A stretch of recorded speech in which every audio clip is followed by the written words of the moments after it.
Chapter 718. What exactly is a shura? Under the starry sky, Lanyan City was exceptionally quiet. Not far from the city, the national monument was even quieter. Countless warriors who had sacrificed their lives for the empire were buried under the huge stone tablets. Lin Muyu was lying on his back under a stone tablet, his hand supporting the back of his head. He looked up at the starry sky and suddenly asked this question. After returning to Lanyan City, he would come here almost every day to accompany Chu Huayin, Qin Lei, Lei Hong, and the others in front of the tombstones.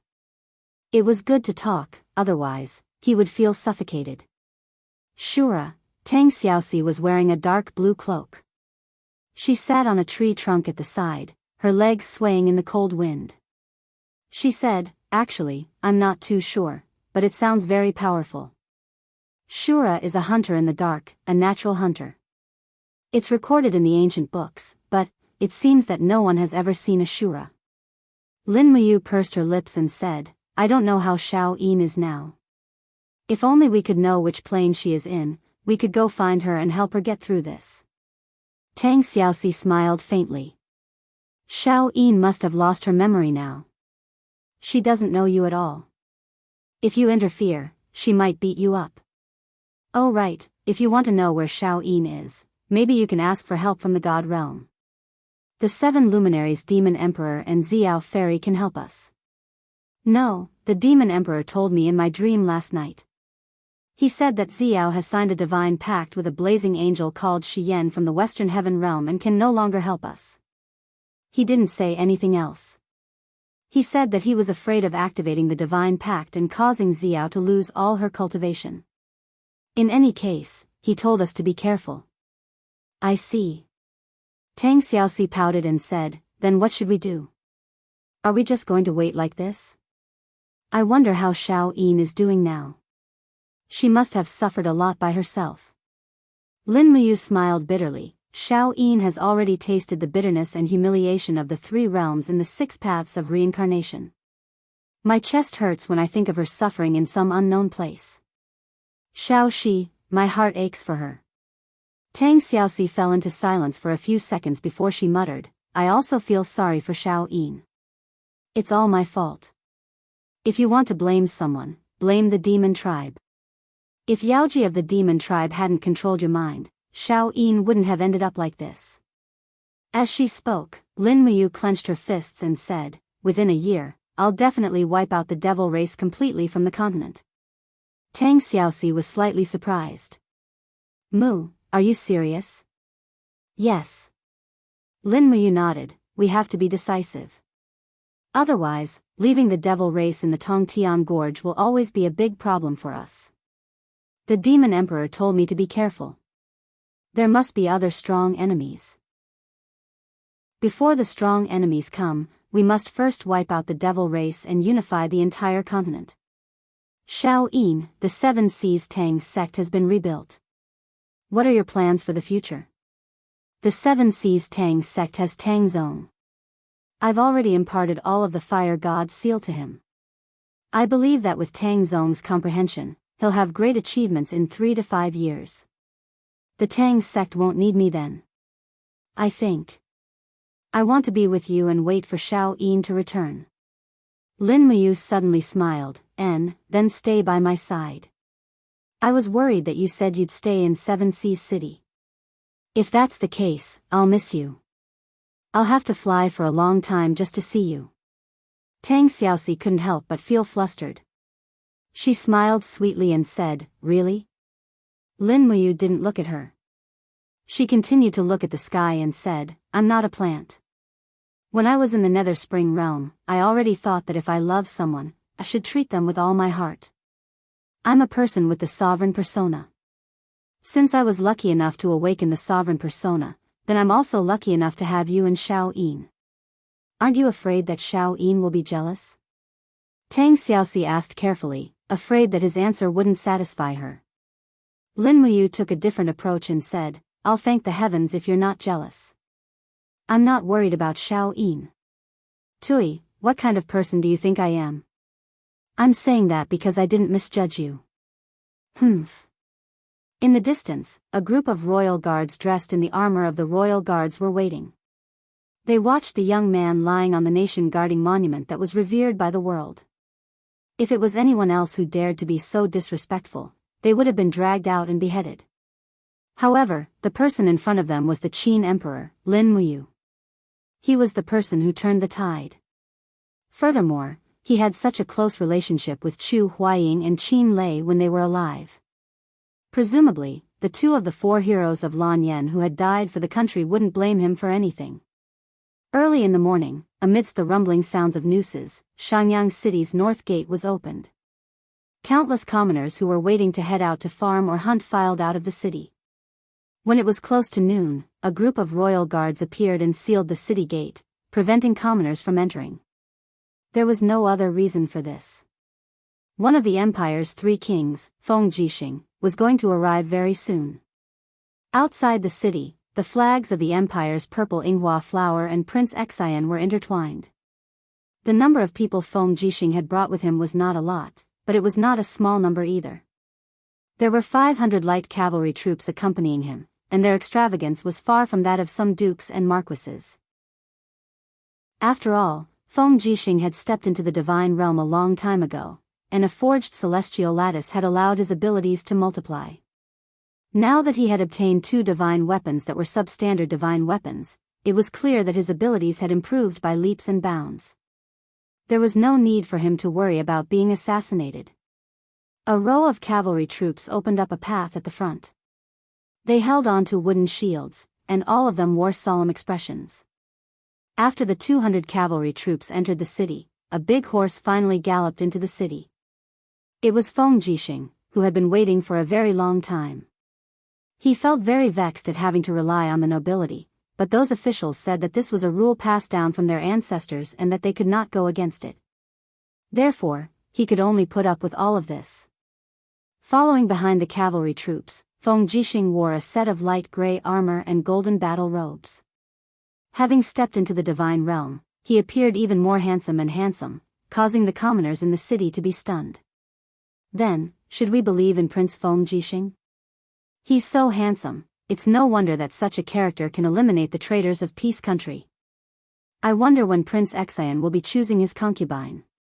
I'm so excited. With Feng Jixing's ability, he was naturally able to hear the commoners' whispers. However, he pretended that he did not hear them. His left hand held onto the reins while his right hand held onto the hilt of the crimson phoenix sword. He wore a relaxed smile on his face as he kept on greeting the commoners on both sides of the road. Feng Jixing was only tempted by the matter of choosing his concubine, but he would definitely not act on it. He knew why he had come to Shenyang City this time around.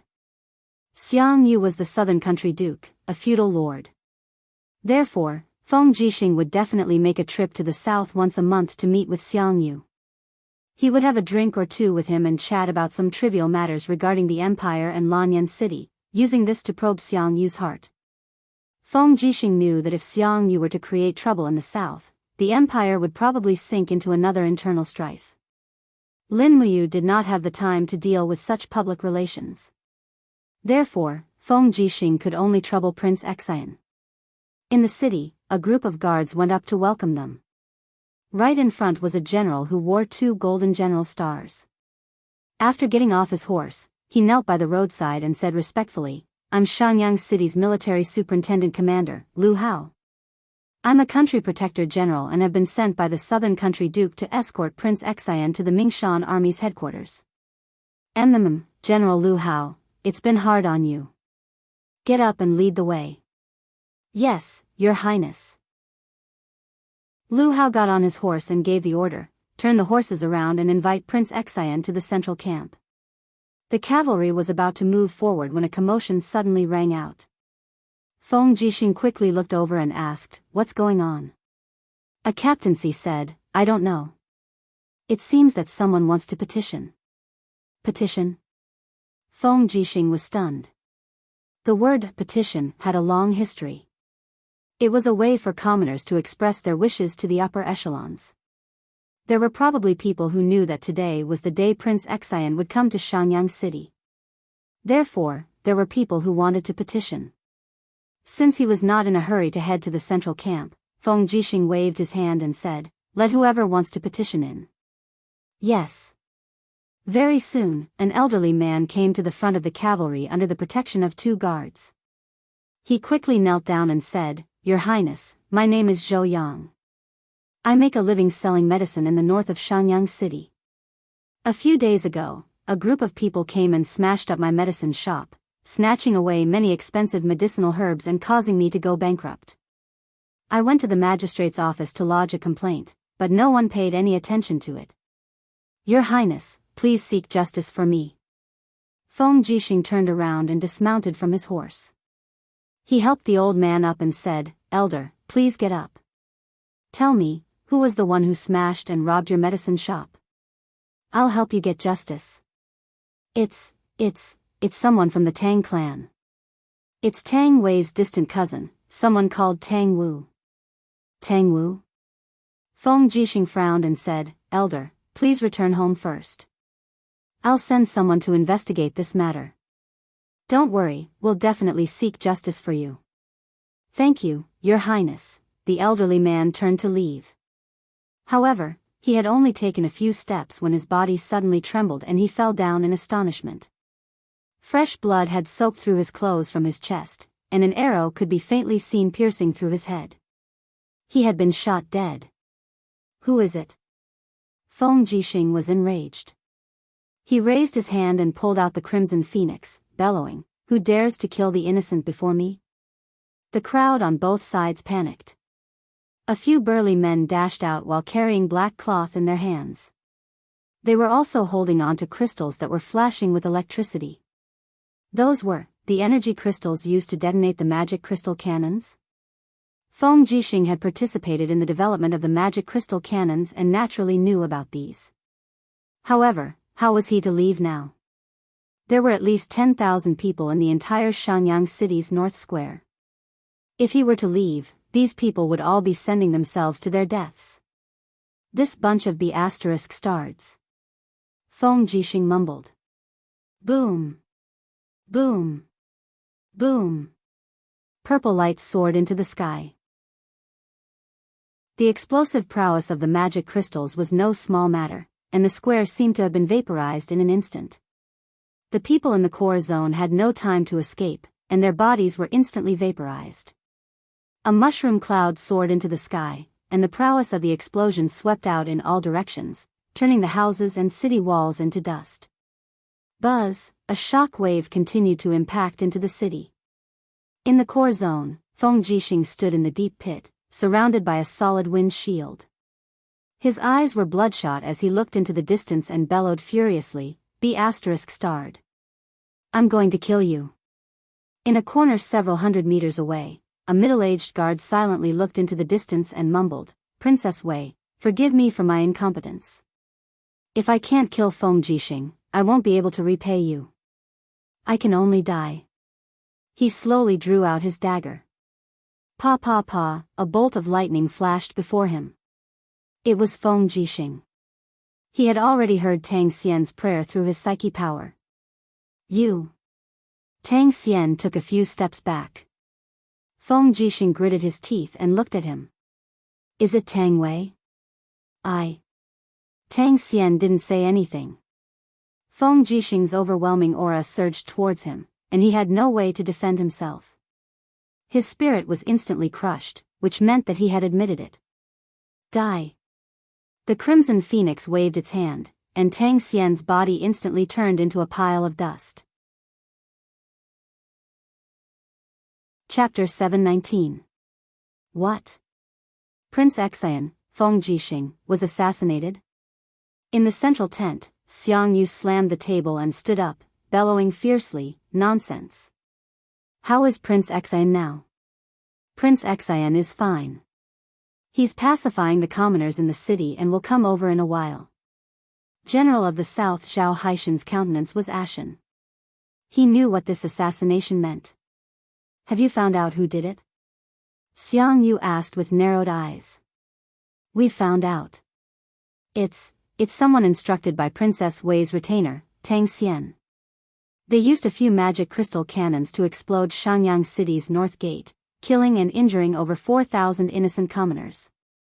Where's Tang Xian? He's already been killed by Prince Xian. How muddle-headed. Xiang Yu clenched his fists, his entire body trembling as he said, what on earth is Tang Wei thinking? Is she really that reckless? She even dares to assassinate Feng Jixing. Is there anything she doesn't dare to do? Zhao Haishan frowned and said, Duke Yu, this matter definitely won't end peacefully. From what I see, the people Feng Jixing brought with him have all been killed, leaving him alone. If Feng Jixing were to come here to denounce us, we can only hand over Princess Wei. However, Princess Wei is Duke Yu's wife. I think, we might as well beat her at her own game. With that, Zhao Haishan made a slashing gesture. His meaning was clear. No. Xiang Yu seemed to have lost all his strength. He sat down on the chair weakly and said, Tang Wei wants to force me to fall out with Feng Jixing, forcing me to take revenge for the Tang clan. But I can't do that. I, Xiang Yu, am a hero who has done my best for the empire and the people of the world. How can I do such a disloyal thing? If I kill Feng Jixing, Lin Muyu will definitely lead her troops to the south. Who will be able to stop Lin Muyu's 500,000-man army? Even if I kill Feng Jixing and defeat Lin Muyu, how will I face Her Highness Qin Yin when she returns one day? Zhao Haishan was stunned. Do you still think that Her Highness Qin Yin can be resurrected in the Shattered Cauldron continent? Why not? Xiang Yu was unafraid, and he said, Her Highness Yin possesses the divine personality of an overgod and is protected by the heavens and the earth. She will definitely be able to overcome all the difficulties and come back to life. Lin Muyu and Feng Jixing firmly believe this, and Xiang Yu firmly believe this as well. Then, if Feng Jixing comes to denounce us, what should we do? Nothing much. Bring 500 soldiers to the Southern Duke residence and invite Princess Wei over. This. Zhao Haishan pondered for a moment, then cupped his fists and said, Yes, Duke Yu. The sound of training resounded in the camp. Numerous cavalrymen galloped forward and forth, practicing the tactics to deal with demons. Although the valiant dragon camp had won the battle in Tongtian province and the Ming Shan Corps of Shenyang City probably wouldn't have a chance to encounter demons again, they still practiced this tactic, hoping to have another chance to fight demons again one day. Although the valiant dragon camp had won the battle in Tongtian province and the Ming Shan Corps of Shenyang City probably wouldn't have a chance to encounter demons again, they still practiced this tactic, hoping to fight demons again one day. Below the Yuan Gate, there were messy horse hoofprints. It was muddy after the rain. Pa, a pair of pure black battle boots stepped into the muddy water. A large part of the golden cloak behind Feng Jixing had been blasted away by the magic crystal cannons, and there were many gray marks on his face. He appeared to be in a very sorry state. When he stepped into the Yuan Gate, a group of captaincy from the Ming Shan Corps came up to him and went down on one knee. Greetings, Prince Xian. Rise. Where's the Southern Duke? The Southern Duke is waiting for your highness in the camp.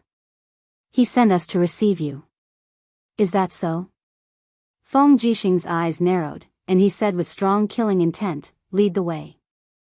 Yes. The group quickly entered the central tent. They saw Xiang Yu taking off his military uniform and carefully removing the star insignia on his collar. He was only wearing a set of white clothes and appeared calm. Southern Duke, what's the meaning of this? Feng Jixing asked with a frown. Xiang Yu turned and cupped his fists. I, Xiang Yu, have not been able to control my wife well, causing the people of Shenyang City to be implicated for no reason. Prince Xian almost died as well. Xiang Yu knows that he has committed a grave sin and is willing to be stripped of his military rank. I only wish to be a lowly soldier and continue to serve the empire. I hope that your highness can grant my wish. What a move to advance by retreating. Feng Jixing let out a cold laugh in his heart and said, Southern Duke, you're doing this to protect Tang Wei, right? Yes. Xiang Yu's gaze was stern as he said, Tang Wei is Duke Lan's granddaughter. Back then, Duke Lan betrothed Tang Wei to me, and I owe him a great debt of gratitude. When Her Highness Yin was still around, Xiang Yu had a debt of gratitude toward her. Xiang Yu can't let Her Highness Yin down either. Therefore, I can only do this. I hope that Your Highness Prince Exian will agree to my request and strip me of all my titles and military ranks. I only hope that you can spare Tang Wei's life. A group of generals in the surroundings dropped to their knees and shouted, Your Highness, the Southern Country Duke is a meritorious minister of the country. Prince Exian, please show mercy and pardon Princess Tang Wei for her rash action this time around. Feng Jixing felt extremely pressured. This was Xiang Yu's territory, and all the generals here were Xiang Yu's men. There was also an army of 100,000 soldiers outside. Therefore, Feng Jixing did not dare to act too recklessly. Your Highness, please pardon Tang Wei's death sentence. Xiang Yu knelt down on one knee and said. Feng Jixing fell silent for a few seconds. Then he suddenly raised his palm gently, and a stream of wind element law's divine power supported Xiang Yu's arms. Xiang Yu gritted his teeth and also circulated his divine powers to contend against Feng Jixing's powers. Two waves of domain powers clashed in the air, and in the blink of an eye, Xiang Yu's forehead was already covered in sweat. On the contrary, Feng Jixing appeared to be more relaxed. His forged immortal character kept on absorbing the spiritual powers in the world to replenish his depleted divine powers. With such domains contending against each other, Feng Jixing was naturally at an advantage. Xiang Yu felt a chill in his heart. This time around, he was certain that Feng Jixing's cultivation had surpassed his in all aspects. Even if he were to rebel and take action here, he might not be able to kill Feng Jixing. On the contrary, he would end up as a disloyal minister. Once Feng Jixing returned to Sunset City and raised an army of 300,000, it would be his end. Thinking up to there, Xiang Yu slowly stood up with Feng Jixing's power, and his face was filled with guilt. Feng Jixing couldn't help but secretly find it funny. He said, this isn't Duke Nan's crime, so naturally, no one will punish Duke Nan for his crimes. However, Tang Wei's attempt to assassinate this prince is a serious matter, and she must be punished. From today onwards, Tang Wei will be stripped of her title as a princess, and she will be placed under house arrest in the Duke Nan residence. She will not be allowed to interact with anyone, and she will not be allowed to participate in any political or military affairs for the rest of her life. Violators will be executed immediately. In addition, take out 5 million Jinin coins from Shenyang City's treasury to compensate the families of those who died.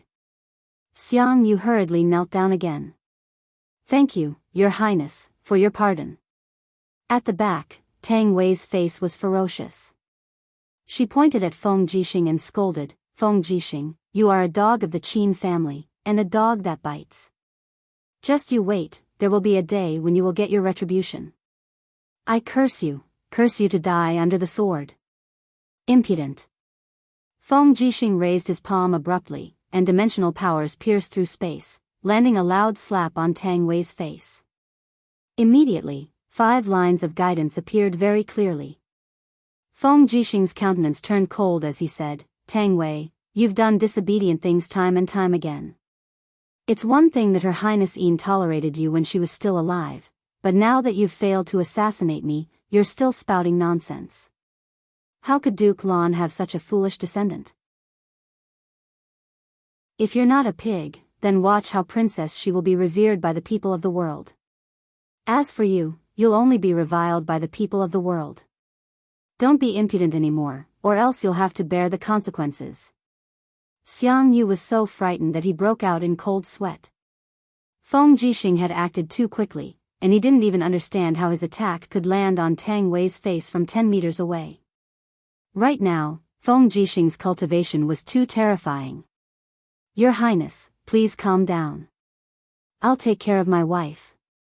Xiang Yu's countenance turned cold. Men, send Tang Wei into a room in the manor and lock the door tightly. Without my permission, no one is to let her out. Yes. 2 guards went up and held Tang Wei's arms.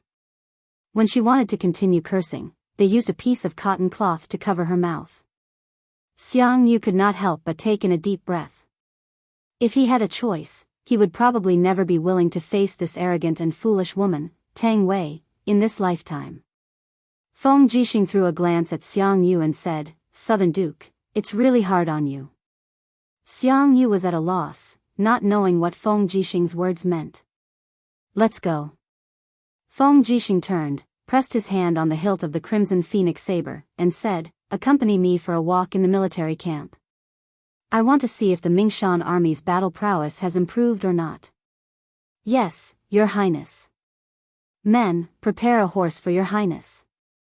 In the empire's northern border, Yunzhong province had a vast territory, and it was the largest province in the entire Great Qin Empire. At the same time, it was also one of the most prosperous provinces. Its commercial prosperity was second only to the Northern Ridge province, where the imperial capital, Lanyan City, was located. At the same time, its military strength was not inferior to the imperial capital. After the reconstruction of the Iron Blade Army, it had a scale of nearly 200,000 soldiers, under the personal command of Northern Duke Luo Xian. In Miyu City, the winter snow from a few days ago had not yet melted, but the sky was filled with heavy snowflakes. Just as the warlocks had said, it had been a cold spring for the past few years. Perhaps the entire spring would be spent in heavy snow. In the Duke's mansion, Luo Xian walked to the courtyard with an iron spear in his hand, letting the snow fall on him. He raised his face, enjoying the falling snow, closed his eyes, and said, "How's the war in the north?" Next to him, a general with 2 stars on his shoulders cupped his fists and said, "Duke of North, the northern desert has only sent a small force this time, no more than 3,000 people. They are only here to harass the villages and counties in the northern region. I have already sent 10,000 soldiers with heavy shields to defend against the northern desert archers with heavy shields and long spears. If the northern desert is not eliminated, it will always be a big problem for us." Luo Xian said lightly. "I understand.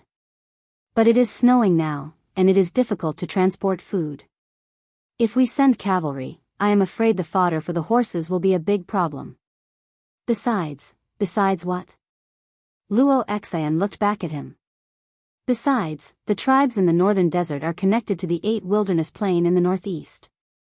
The southern Nan family of the demons is stationed there. They have 100,000 cavalry. Once the southern Nan family gets involved, I am afraid we will suffer a great loss." "Got it." Luo Xian's eyes lit up, and he said, "Pass down my order. Hold the northern line of defense. Don't take the initiative to attack. As long as we hold the line, the northern desert and the demons can't do anything to us." "Yes, Duke of the North is wise. I will do it now." Chapter 720.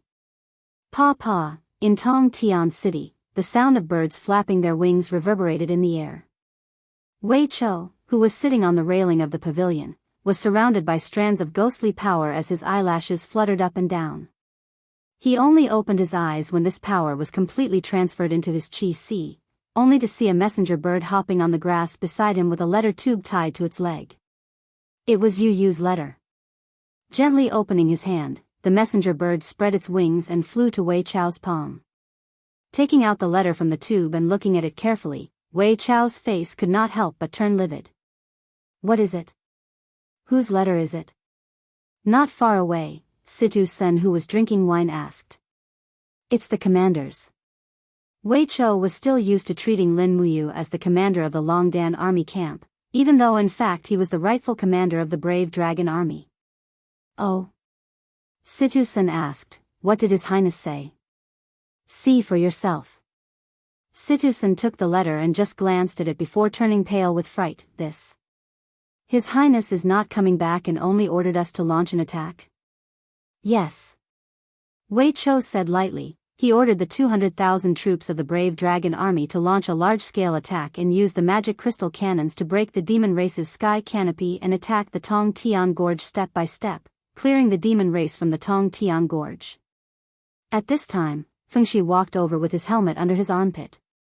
He seemed to have heard the conversation between the two and said, "His Highness must have other important things to do." But Wei Qiu hesitated for a moment. Fengshi smiled. This subordinate can somewhat understand your highness's decision. Now that the Longdan army camp has a strong army, coupled with Marquis Wei Minyulan's external troops, we have a total of 300,000 troops in Lingdong province. In addition, we have several thousand magic crystal cannons and close to 200,000 magic crystal cannons. Adding Ouyang Yen and Lord Chu Chu, the two God Realm experts, the demons are no longer a match for us. Even if your highness isn't here, we can still defeat the demons. Duke Wei has ruled the Longdan army camp for many years, don't you have the confidence to do so? His highness has given you this mission, which proves his trust in your strength. Wei Qiu couldn't help but laugh. I understand. Sidusan took a deep breath. When do we attack? We have been waiting for this day for a long time. The equipment is ready, the rations are sufficient, then, pass down the order. We will attack Heaven's Gorge tomorrow. No one is allowed to enter rashly. After entering Heaven's Gorge, build a camp every 10 miles, until the entire Heaven's Gorge becomes our camp. Yes, this subordinate understands. A heavy snow fell on the eastern border of Lingdong province. The sky was filled with goose feather-like snowflakes. On the eastern coast, the sound of the tide was endless. The sound of the wind was like a million marching troops. The snow on the beach had accumulated to a thickness of nearly 20 centimeters, and there were 2 lines of footprints on the snow. At the edge of the sea, a young man and a young woman were looking at the East Sea in the distance, feeling extremely carefree and heroic. Mu, you didn't bring me here just to look at the sea, did you? Tang Xiaoxi raised her hand to tighten the collar of her robe, and said with a smile, in my impression, you're not a very romantic person, especially towards me. Lin Muyu couldn't help but smile, and held Tang Xiaoxi's hand, saying, don't worry, from now on, I will treat you the same way I treat Xiao Yin. The knot in my heart has been untied, I won't restrain myself like that anymore. Really? Of course, but this time, I really didn't come to the eastern coast to take you out for a walk. Then why? Tang Xiaoxi narrowed her beautiful crescent moon-like eyes and asked with a smile. Little Shi, do you feel anything? It's right here. Feel? Tang Xiaoxi was confused. No, I just feel cold. It's not cold. When you breathe the air here, do you feel different from before? No. Tang Xiaoxi pouted. What's wrong with you? I don't know either. Lin Muyu frowned and said, you just feel that there's something different in the air? What is it? I can't explain it clearly. These days, I've been feeling that there's something in the east fusing into the air, like... He pondered for a long time, and said, like an invisible element has entered our world, so I always feel a vague uneasiness in my heart, feeling that there must be something in the east. The East Sea is a forbidden area, no one has been able to go there for tens of thousands of years. You're not thinking of challenging it, are you? Yes, I really want to go and have a look. Lin Muyu widened her eyes and looked at the endless East Sea, saying, I'm now one of the 3 kings of the empire, I must protect this land until Xiao Yin comes back. I feel a faint threat from the east, if I don't go and have a look, I won't be able to sleep well. But... Tang Xiaoxi pursed her red lips, I've just found you, and we haven't even had a few good days together, but you want to bring me to court death. Humph, I feel so wronged. It's fine, you stay here and wait for me, I'll be back soon, I'll definitely be back in a day and night. No, I want to go with you, I'm worried about you going alone. All right. Lin Muyu nodded, then, when do we leave? Let's go now. Okay. 2 rays of light shot into the sky, flying close to the sea surface towards the distant sea, instantly reaching supersonic speed. Not long after, the sky was filled with dense clouds, lightning flashing. It was the storm domain, also the forbidden area of the East Sea. Fly there directly. Lin Muyu smiled, her body wrapped in dense supreme divine power, and like 2 sharp arrows, she shot through the entire storm domain with Tang Xiaoxi, directly arriving at the other side of the storm domain. Further ahead, it was still a boundless sea. Occasionally, a few small islands appeared, but there were no inhabitants on them. Just like that, after flying for half a day, it was still the sea in front of them. Immediately, Tang Xiaoxi felt a little uneasy. There's not even a place to rest. Mu, are we still going to continue flying forward? Once we run out of energy, we'll drown, or be eaten by the sharks in the deep sea. Lin Muyu frowned. The faintly discernible power in her spirit sense also seemed to be a little blurry. Could it be an illusion? Was it really just a boundless sea in the east, and there was nothing else at all? At this moment, Tang Xiaoxi suddenly pointed to the south. Look, there's something over there. On the surface of the sea, there were a few small black figures. Lin Muyu hurriedly turned around and flew over. As she got closer, she realized that it was a few warships, and the flag on the bow was very familiar. It was actually the flag of the Iha nation. Could it be Long Qianlin and Ding Shi's men? Without another word, Lin Muyu flew straight over and landed on the deck with a bang. Who's there? A group of Iha nation soldiers on the warships pulled out their weapons and pointed them straight at Lin Muyu. Among them, those with slightly sharper eyes already recognized them. My God, it seems to be the Empire's Qin Emperor, Lin Muyu, and the Fuguo Princess, Tang Xiaoxi. Lin Muyu walked leisurely on the deck and said, "Call your highest officer over to speak."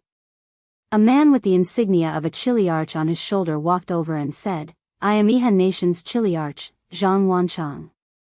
Greetings to the Qin Emperor, Lin Muyu, and Princess Tang Xiaoxi." "Zhang Wanchang, where are you going?" Lin Muyu asked.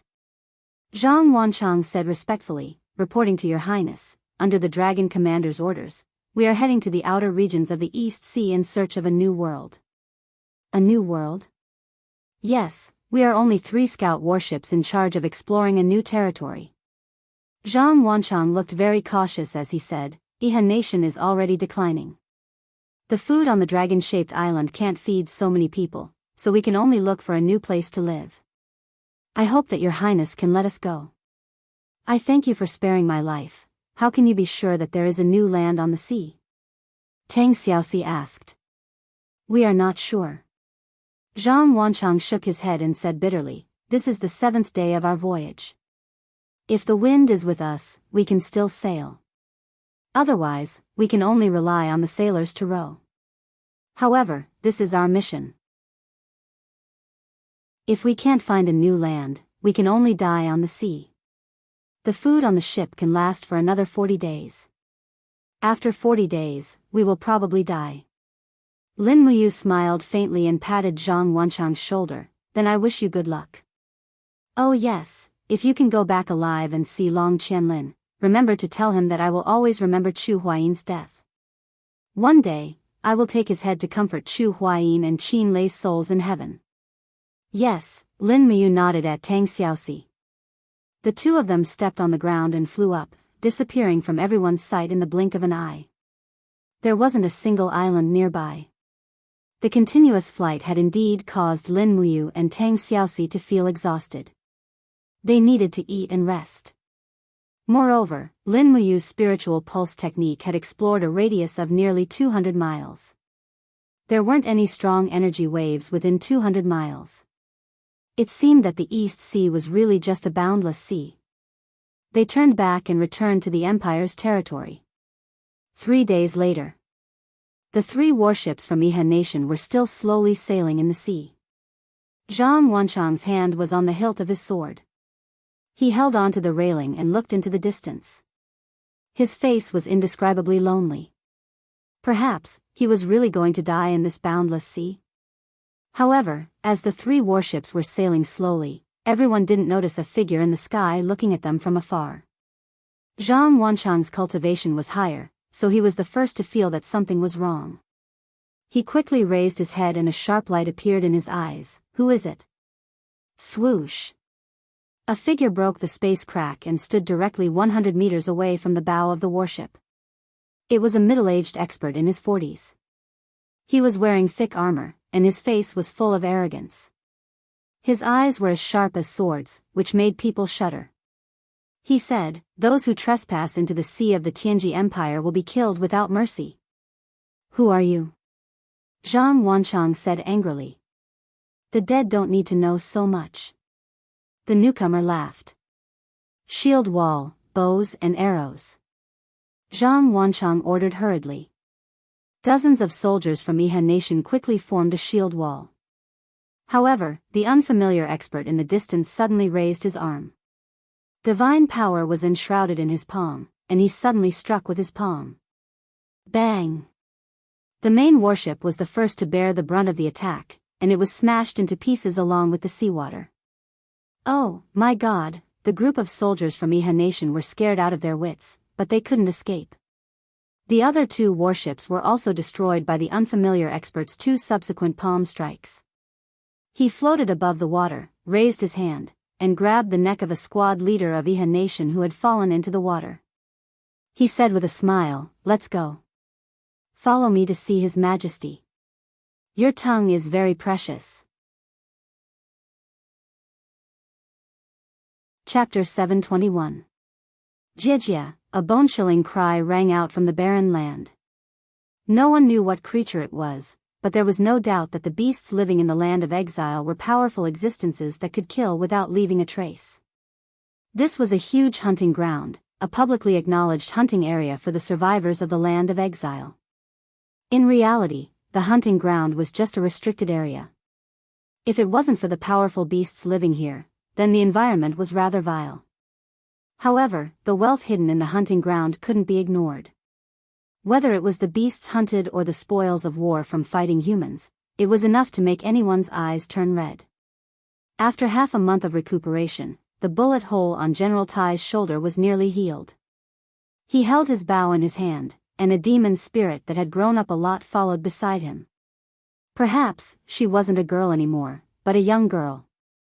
In just half a month, the demon spirit had grown a lot taller. She was about 1.6 meters tall, about 16 years old, and the tip of her budding beauty could already be seen. Although she was only wearing a simple beast-skin dress, it couldn't hide her natural beauty. The beast skin wrapped around her pair of rapidly developing peaks, ready to burst out. There were 2 daggers at her waist, the tips of the daggers moving up and down as she walked. The enchanting S-shaped curve made General Tai couldn't help but take another look. This demon spirit was indeed a monster. She was already devastatingly beautiful at such a young age.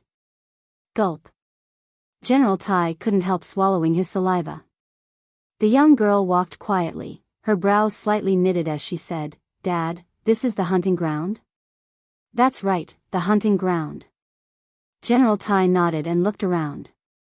The hunting ground was filled with wreckage from another world. There were some rusty mechs wrapped in steel, and some broken ship cabins. These were all things that had been banished from another world.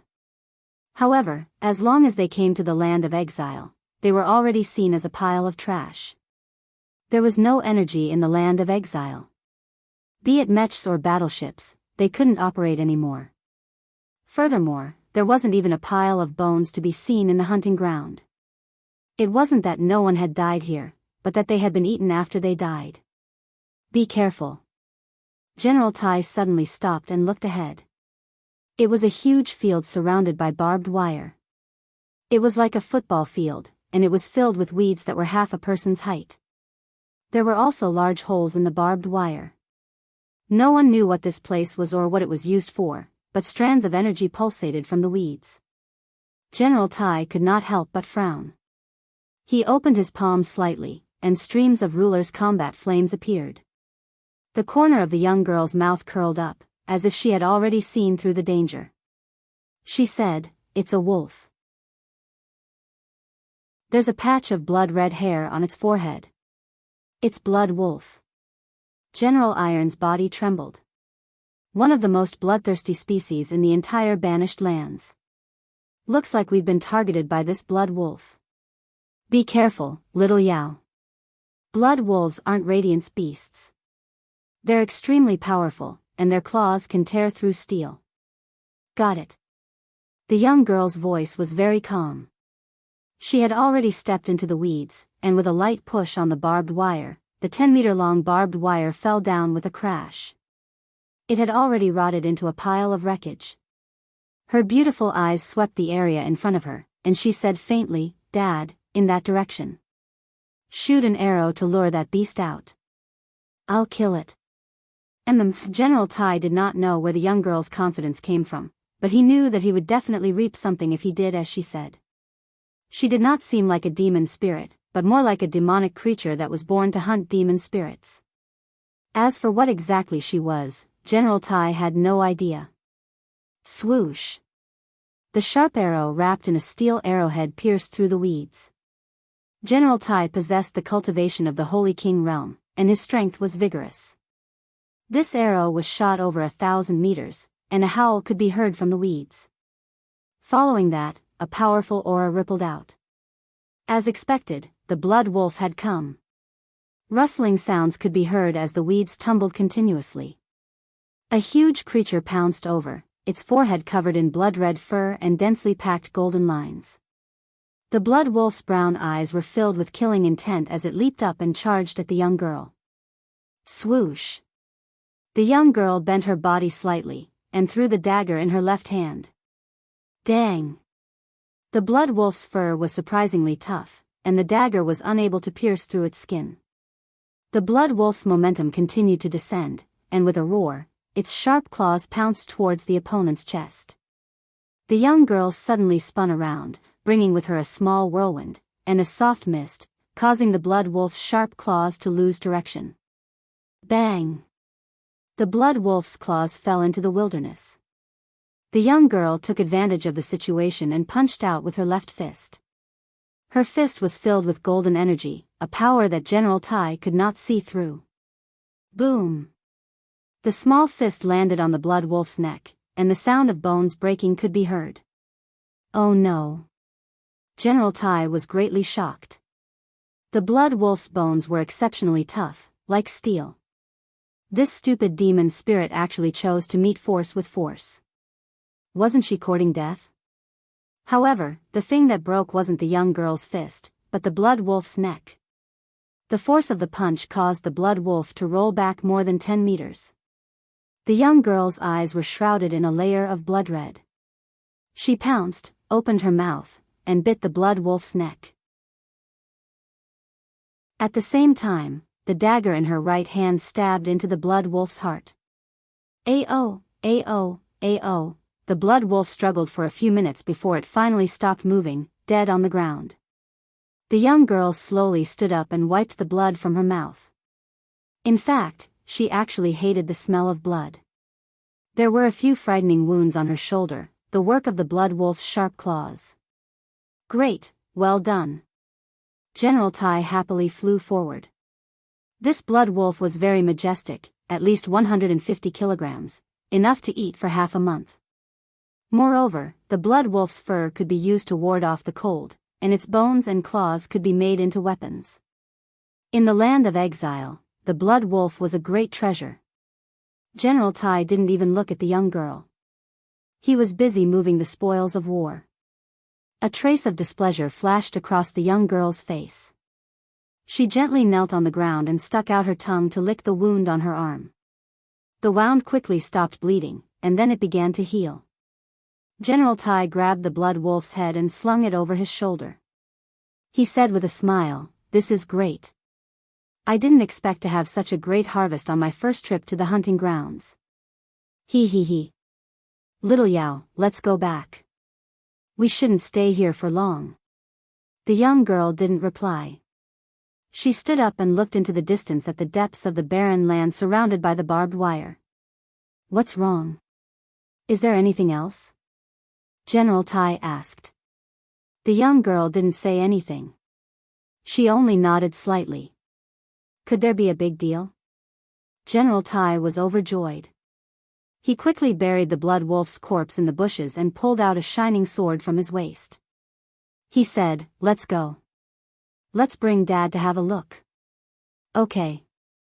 In the depths of the barbed wire, a dilapidated house sat there.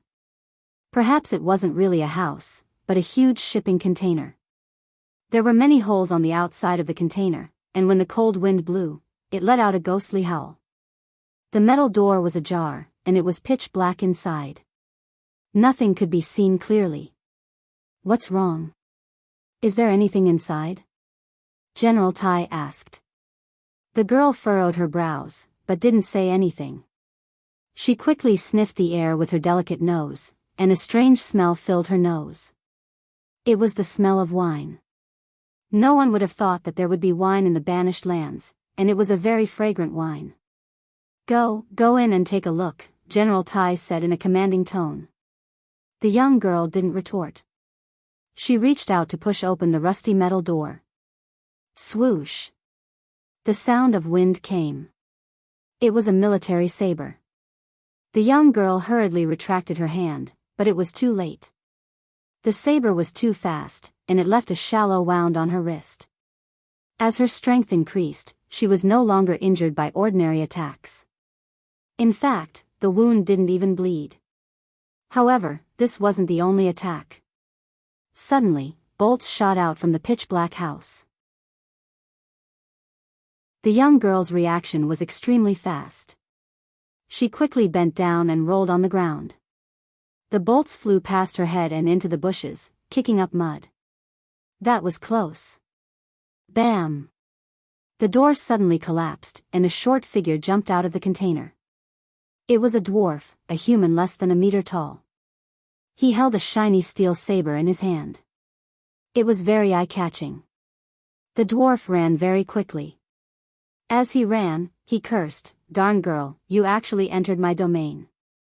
Just you wait. I'll kill you one day." But the dwarf only took a few steps before he suddenly couldn't move. His body was controlled by a kind of domain power. Looking up, he saw a strong man descending from the sky, waving flames in his palm. The man sneered and said, "Short winter melon, you actually dare to hurt my daughter, are you courting death? You. Before the dwarf could say anything, his head suddenly flew off. General Tai's sword could split mountains, and the dwarf's cultivation was extremely low. How could he be General Tai's match? "Little witch, are you all right?" General Tai asked. The young girl got up from the ground and shook her head. Go in and see what's inside." The young girl stepped in and found that there were a few crossbows that had run out of arrows facing her. A ray of light shone in from the hole in the container, illuminating everything inside. The container was like a treasure trove in the ruins. It was filled with fine wine, and there were also rows of medicine and weapons. The dwarf had probably relied on these to survive in the hunting grounds. Otherwise, with his strength, he would have been killed long ago. On the weapons rack, a short saber that glowed faintly and had words that the young girl didn't recognize engraved on it attracted her attention. The dwarf's weapons were not ordinary sharp. The young girl immediately fell in love with it. She grabbed the short saber and hung it at her waist. At that moment, General Tai walked into the container and quickly sniffed. He couldn't help but laugh out loud. "Great, this is heaven. There's wine. My God, there's actually tequila. There's even canned food. Ha ha ha. This dwarf really knows how to enjoy himself." Chapter 722. General Tai almost danced with joy. Canned food had a very long shelf life and could be stored for a very long time, and these wines were supreme treasures. Coupled with the weapons, medicines, and so on, it was like he had discovered a paradise. Unfortunately, this was a hunting ground, and there would be other hunters coming to visit. General Tai didn't feel that his Saint King realm cultivation was enough to protect these treasures, so he decided to take them back to his residence. Just like that, after 3 trips, most of the treasures were finally sent back to the cave he lived in before nightfall. After piling up a large amount of resources, the cave seemed much more crowded. General Tai found some salt and spices from the treasures, chopping off one of the blood wolf's legs and starting to cook delicious meat soup. Meanwhile, the girl continued to sit quietly on the meadow, staring at the wound on her wrist in a daze. After a long time, the fragrance of the meat soup grew stronger. "Hey, little witch." General Tai suddenly looked at her and asked, "Do you drink?" The girl shook her head slowly. "You don't drink?" General Tai frowned and said, "Every night in the banished lands is extremely cold. It's impossible not to drink. This fine wine is good stuff. Not only can it ward off the cold, but it can also make a person drunk, making them forget all their worries. Come, have some with your father? The girl shook her head. I don't drink.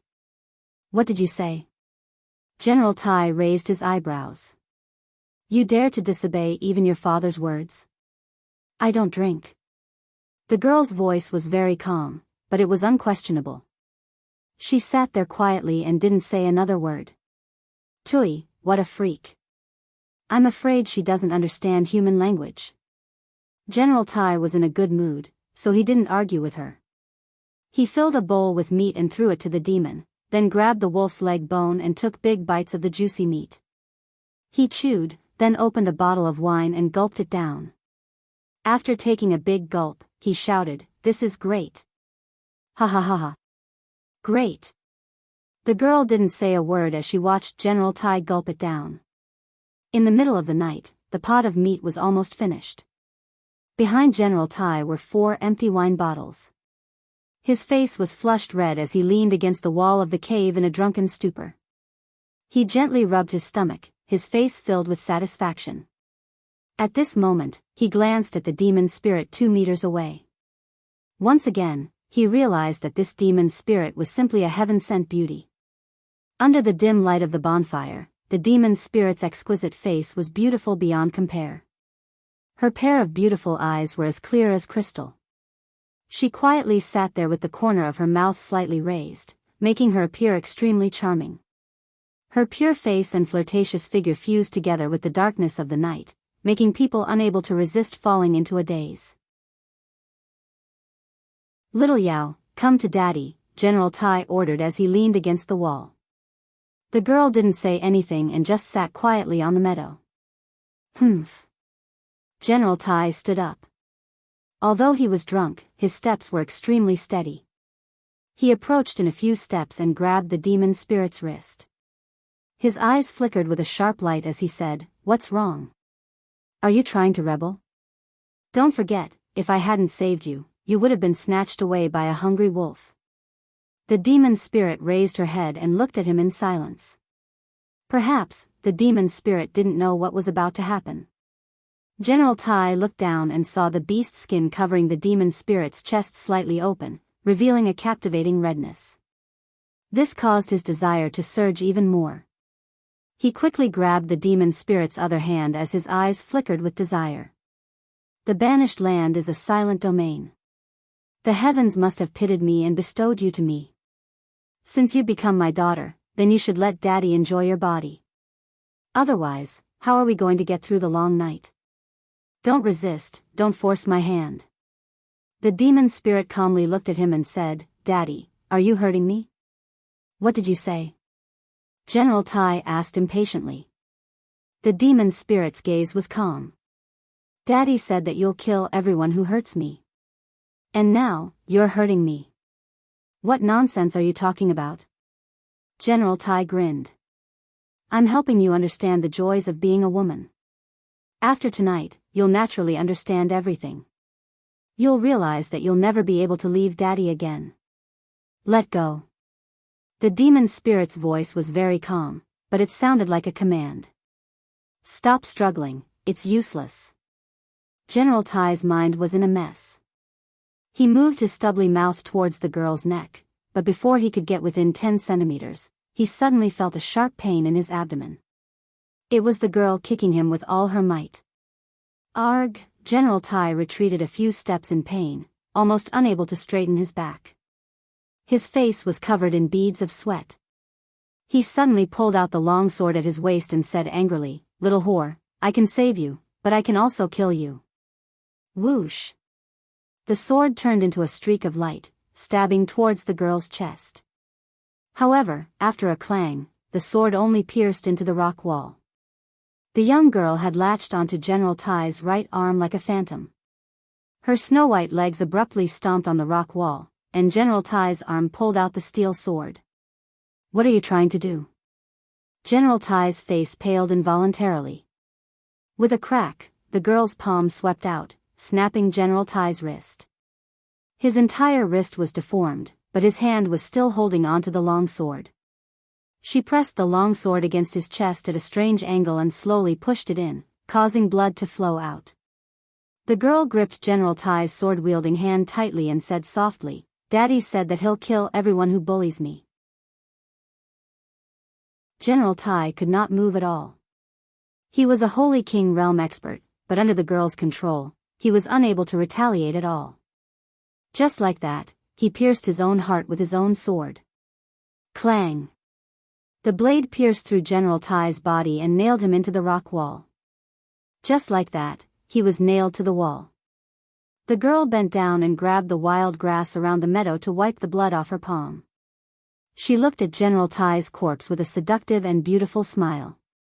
"Daddy, I'll live on well in the land of exile. I won't be bullied by anyone. Go in peace." Swoosh! He spat out a purple flame from his palm, and in the blink of an eye, the flames engulfed General Tai's corpse, reducing it to a pile of ash. Even the steel sword, which was not of a low grade, was melted.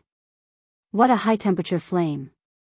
A blood moon hung high in the sky, causing the entire land of exile to become even more violent. Russell, the barefooted girl, walked out of the cave, stepping on the sand and stones. She looked at the blood moon and stars in the sky and could not help but sigh. "Who am I? What am I?" Roar! The roar of a wild beast came from afar. The girl grasped the hilt of the sword at her waist. With a slight force from her palm, a blood-red flame enshrouded the sword. In the blink of an eye, the steel sword made by the dwarves was burned red. But strangely, the steel sword did not show any signs of melting. Instead, it made a clanging sound. Boom, boom, boom. The sound of cannon fire rang out continuously in the northern region of the Tongtian province. Purplish-red mushroom clouds rose into the sky, causing the huge blue canopy to buzz.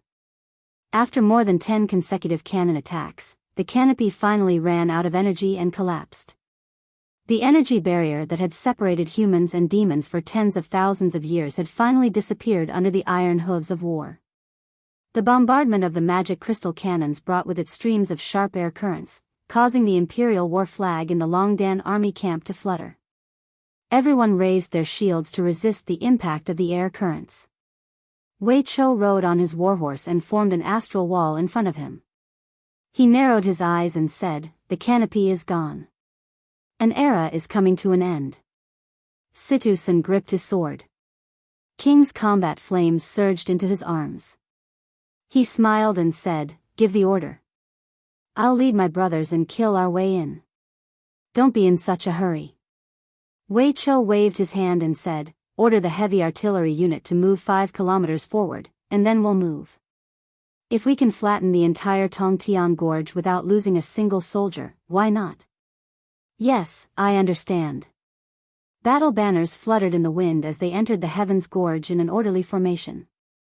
Hundreds of savage tribe soldiers pushed the magic crystal cannons into the Heaven's Gorge, emitting an unpleasant sound as the cannons rumbled. And in the distance, nearly 10 miles away, the demon army was already waiting in formation. Qian Feng was not willing to give up on the Heaven's Gorge. There were even huge black shadows slowly moving in the sky. They were giant flying snakes. "They've sent out the flying snakes." Situ Sun swallowed his saliva. Wei Cho nodded and waved his hand, saying, "Heavy artillery battalion, dispatch the gooseneck cannons to defend against the enemy. The giant flying snakes must be killed 2 kilometers away." "Yes." Small magic crystal cannons were pushed out one after another. They weighed less than a third of the magic crystal cannons. Moreover, the cannons were extremely long, rising into the sky like a goose's neck. These were magic crystal cannons modified by Qin Ziling. They were specially designed for the giant flying snakes and had a firing range of 3 kilometers. Moreover, their accuracy was much better than ordinary magic crystal cannons. Lin Muyu would never fight a battle she was not confident of winning. If she did not know all this, she would not have mobilized her troops so easily. At this time, the dragon-shaped island was also busy. Warships gathered at the port, and the neighing of warhorses could be heard from the land. Densely packed soldiers carried armor, weapons, and other strategic resources to the ships. Smoke rose from the open ground in the depths of the island, and anyone could tell that a great battle was imminent. In the Iha country's palace, Qin Yi's face was pale. He held the handle of the king's blade and said, "Is everything ready?" "Don't worry, Commander." Ding Shi, dressed in military attire, knelt on one knee and said, "This subordinate will soon leave the dragon-shaped island with General Long. I hope that commander will take care of himself." Qin Yi's expression was somewhat reluctant. He moved his aged feet down the steps and held Ding Shi's arms. His voice trembled as he said, "Old friend, it's been so many years. I know you hate war, but I've ordered you to participate time and time again. As long as this time, we can return to Lingnan, I won't force you to do anything you don't want." Ding Shi smiled slightly. "Commander, save these words for the future. I don't even know if I can return alive." Qin Yi, at this time, a messenger's voice came from outside the palace. "Commander, someone has sent a map. He said that he must present it to you." "What? Map?" Chapter 723. In the sky above dragon-shaped island, two figures stood thousands of meters high. The people on the ground couldn't see them at all, but they could see everything on dragon-shaped island. They were none other than Lin Muyu and Tang Xiaoxi, who had just returned from the East Sea. "Do you think Qin Yi will give up?" Tang Xiaoxi asked. "I don't know," Lin Muyu frowned. "First of all, Qin Yi might not believe our map. Second, Qin Yi is old. Returning to his homeland is his biggest dream. He might not be able to resist this temptation." "Xiao Shi, have you really informed Min Yulin's army?" "Yes." Tang Xiaoxi was a little worried. "Mu, I actually don't understand. Why did we tell the Iha nation about the celestial pole continent? I'm afraid only the two of us know about this in the entire Shattered Cauldron realm. Why did we tell the Iha nation instead of letting the Empire take precautions?" Lin Muyu clenched her fists. Regardless of whether what the people on the merchant ship said is true or not, the existence of the celestial pole continent is already inevitable. The Iha nation is on dragon-shaped island, which is located in the east of Lingdong province. If the celestial pole continent really attacks, dragon-shaped island will probably be the first to bear the brunt. At that time, Long Qianlin and Ding Shi will become the first line of defense for the humans of the Shattered Cauldron realm. I don't want them to die in vain. A day ago, Lin Muyu and Tang Xiaoxi had found a cargo ship that had gotten lost on the sea in the East Sea. From there, they learned about the tip of the iceberg of the celestial pole continent. It was a plane that was completely different from the Shattered Cauldron realm. Furthermore, it was also a powerful enemy in the future. The existence of the celestial pole continent made Lin Muyu and Tang Xiaoxi confused, let alone others. "I really hope the people on that cargo ship are lying to us," Tang Xiaoxi said softly. "The possibility isn't high," Lin Muyu said with a frown. "If that's the case, the Qin Empire will be in imminent danger." "Yeah." Lin Muyu thought for a while and said, "For now, we can only hope that the Longdan army camp can quickly eliminate the devil race and sweep away the scourge of the devil race. Then, the whole empire can work together to resist the upcoming war. If it wasn't for the fact that I had to quickly return to set up a defense, I really wanted to go to the celestial pole continent and see what that continent, which is on the same plane as us, looks like." Tang Xiaoxi remained silent. In the palace hall of the dragon-shaped island, a simple map was unfolded. Qin Yi, Long Qianlin, Marquis Sunset Manning, Ding Shi, and the others were looking at it together. "How is this possible?" Man Ning wriggled his chubby palm, took the wine cup from the waiter, and said, "To the east of the dragon-shaped island is an endless sea. For tens of thousands of years, I've never heard of another continent. How is this possible?" Qin Yi narrowed his eyes and said, "General Long, this map was sent by a mysterious person. Do you think the celestial pole continent really exists?" Long Qianlin cupped his fists and said, "Commander-in-Chief, let's not talk about whether this celestial pole continent really exists or not. However, the map's records are reasonable and based on evidence. It even marks the military strength of the three empires in the celestial pole continent. I think we have to guard against it. Ding Shi stretched out his palm and stroked the rough map. The figures on it were just drawn. He thought for a while and read the words on it, saying, the total area of the celestial pole continent is more than 7 times that of the Shattered Cauldron realm.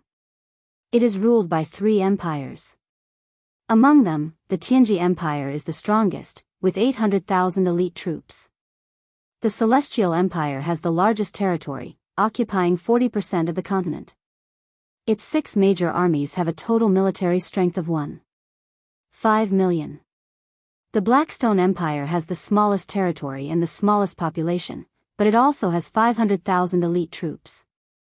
If what is recorded on this map is true, I'm afraid that the doomsday has come for both the Iha Empire and the Qin Empire.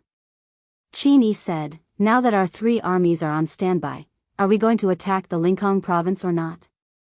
If we miss this opportunity to strike with Qianfeng, I'm afraid there won't be a next time. Qin Huan said, Father, don't think so much. Let's attack. This is a great opportunity for us to take revenge. The majority of the Longdan army camp's troops have already entered the Heavenly Gorge. The Lincoln province and the Lingdong province are both empty. Our 200,000 troops are enough to wipe them out. What happens after wiping them out? Ding Shi frowned and said, we and the Empire will both suffer heavy losses. At that time, if the Celestial Pole continent really starts a war, how are we going to contend against them? Qin Huan's face was filled with disdain. He laughed loudly and said, Commander Ding is indeed old. A groundless map is enough to stop you in your tracks. With your courage, I'm afraid it'll be very difficult for you to lead the Iha Empire's warriors back to their homeland. Long Qianlin was stunned.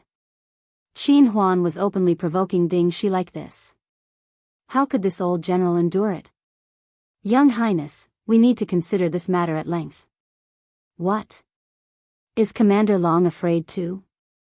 Qin Huan said indifferently. Not afraid, but worried. Long Qianlin said, we've sent out so many fast ships to search for new land in the Eastern Sea region, but not a single one has returned. What does this mean? If it weren't for the powerful sea fleets in the distant sea region, I wouldn't be able to provide a reasonable explanation for this matter. Being afraid of wolves in front and tigers behind, how are you going to restore the Iha Empire? Qin Huan's expression was extremely unsightly. He was in the pro-war faction. Being the young highness of a mere dragon-shaped island obviously couldn't be compared to being the young highness of the Lingdong. Are we going to fight or not? Marquis Man Ning narrowed his eyes. I think it's better to let the commander decide.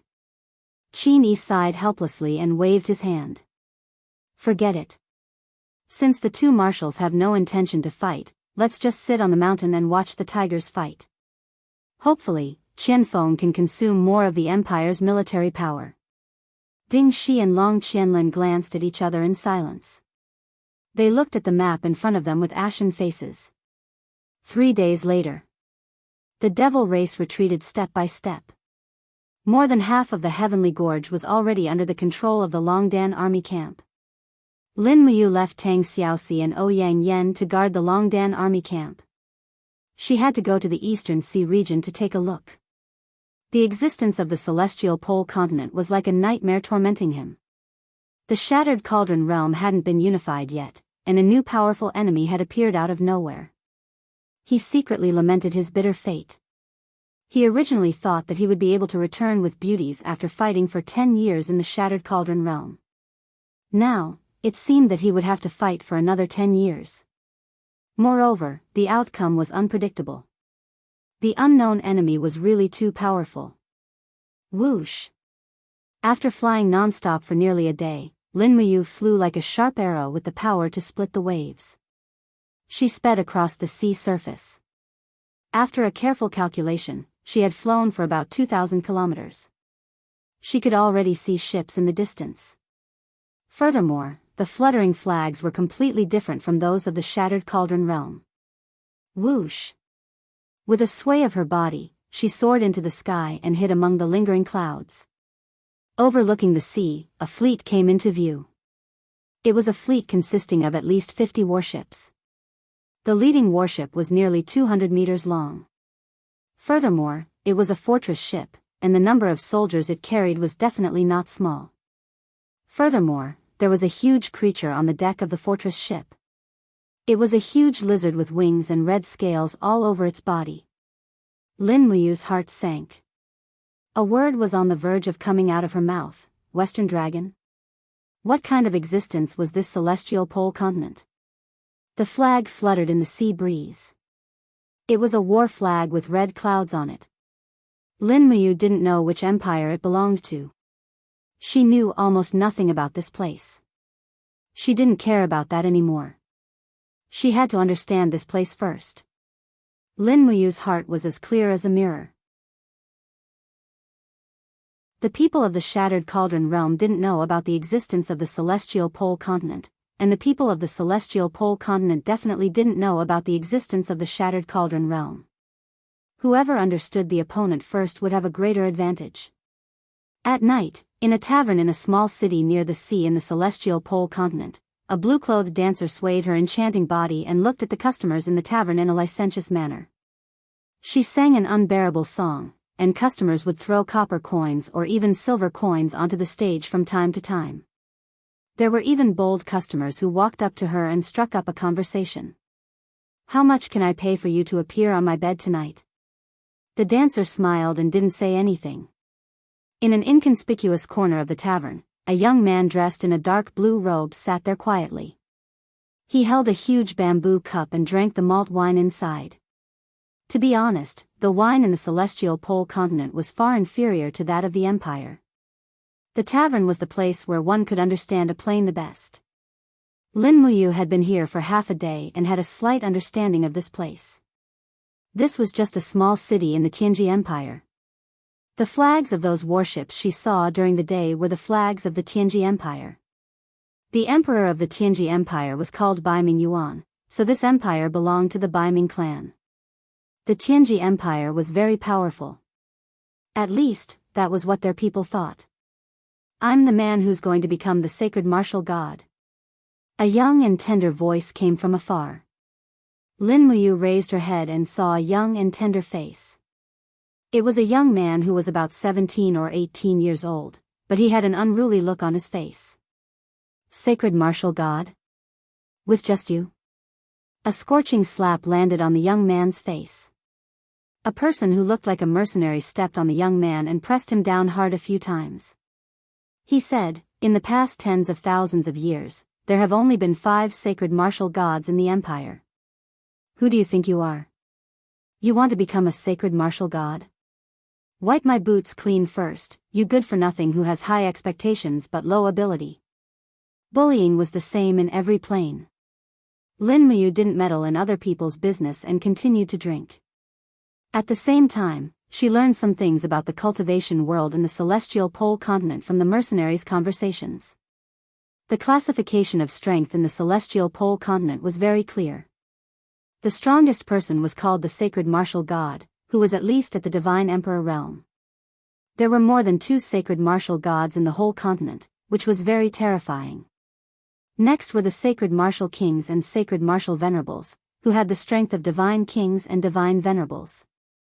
Then came the Sacred Martial Warriors. The Sacred Martial Warriors were experts with the cultivation of the sacred region. They were only legends in small towns like this. Many people had never even seen the legendary Sacred Martial Warriors. The Tianji Empire had a total of 5 Sacred Martial Gods, 11 Sacred Martial Kings, 112 Sacred Martial Venerables, and more than 2,000 Sacred Martial Warriors. Their strength was not ordinary and terrifying. The more Lin Muyu heard, the colder she felt. Did the Shattered Cauldron realm really want to go to war with such a strong enemy? Chapter 724. "Hi, brother." A slightly sharp voice sounded in her ear. When Lin Muyu turned around, she saw a young man limping over with a crutch in his hand. He was about 25 years old, wearing white linen clothes with several cloth bags hanging on his waist. His face was full of stubble. He probably didn't have time to take care of it, but the light in his eyes told everyone not to underestimate this lame young man.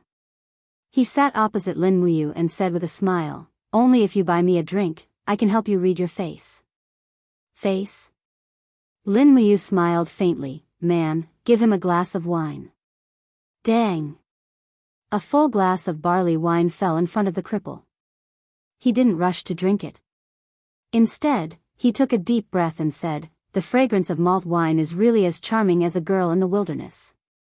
As he said this, he drank a big mouthful of wine. His stubble was stained with wine, which looked very unhygienic. Lin Muyu didn't care about this. She just smiled and asked, "Now can you tell me? How is my face?" The huckster squinted his eyes and carefully looked at Lin Muyu. He said, "Brother, although you are handsome and have an extraordinary appearance, your eyebrows are dark. I am afraid that you will be in big trouble in the next few days. If you keep talking, I guarantee that you will be in big trouble now." As a god, Lin Muyu naturally didn't believe in this kind of fortune-telling. In any case, he was also a god who could listen to the prayers of the people. What fortune-telling? Mortals just believed in it. The killer flashed through Lin Muyu's palm, but the cripple was scared out of his wits. The young man in front of him was obviously not as simple as he looked. The momentum that he emitted was simply suffocating. Maybe he was a young master from the imperial capital who came to this poor place just to travel around the continent. Also, the golden light that flashed through his eyes might be a monster. "What is your name?" Lin Muyu didn't make things difficult for him. Instead, he began to ask questions. He needed someone to tell him everything about the Tianji Empire and the Celestial Pole Continent.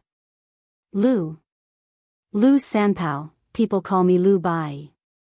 Lu Bai's entire body was trembling, and his voice was trembling as he said, "This kid can be considered somewhat famous in Clear Desolate City. Some people call me Divine Image."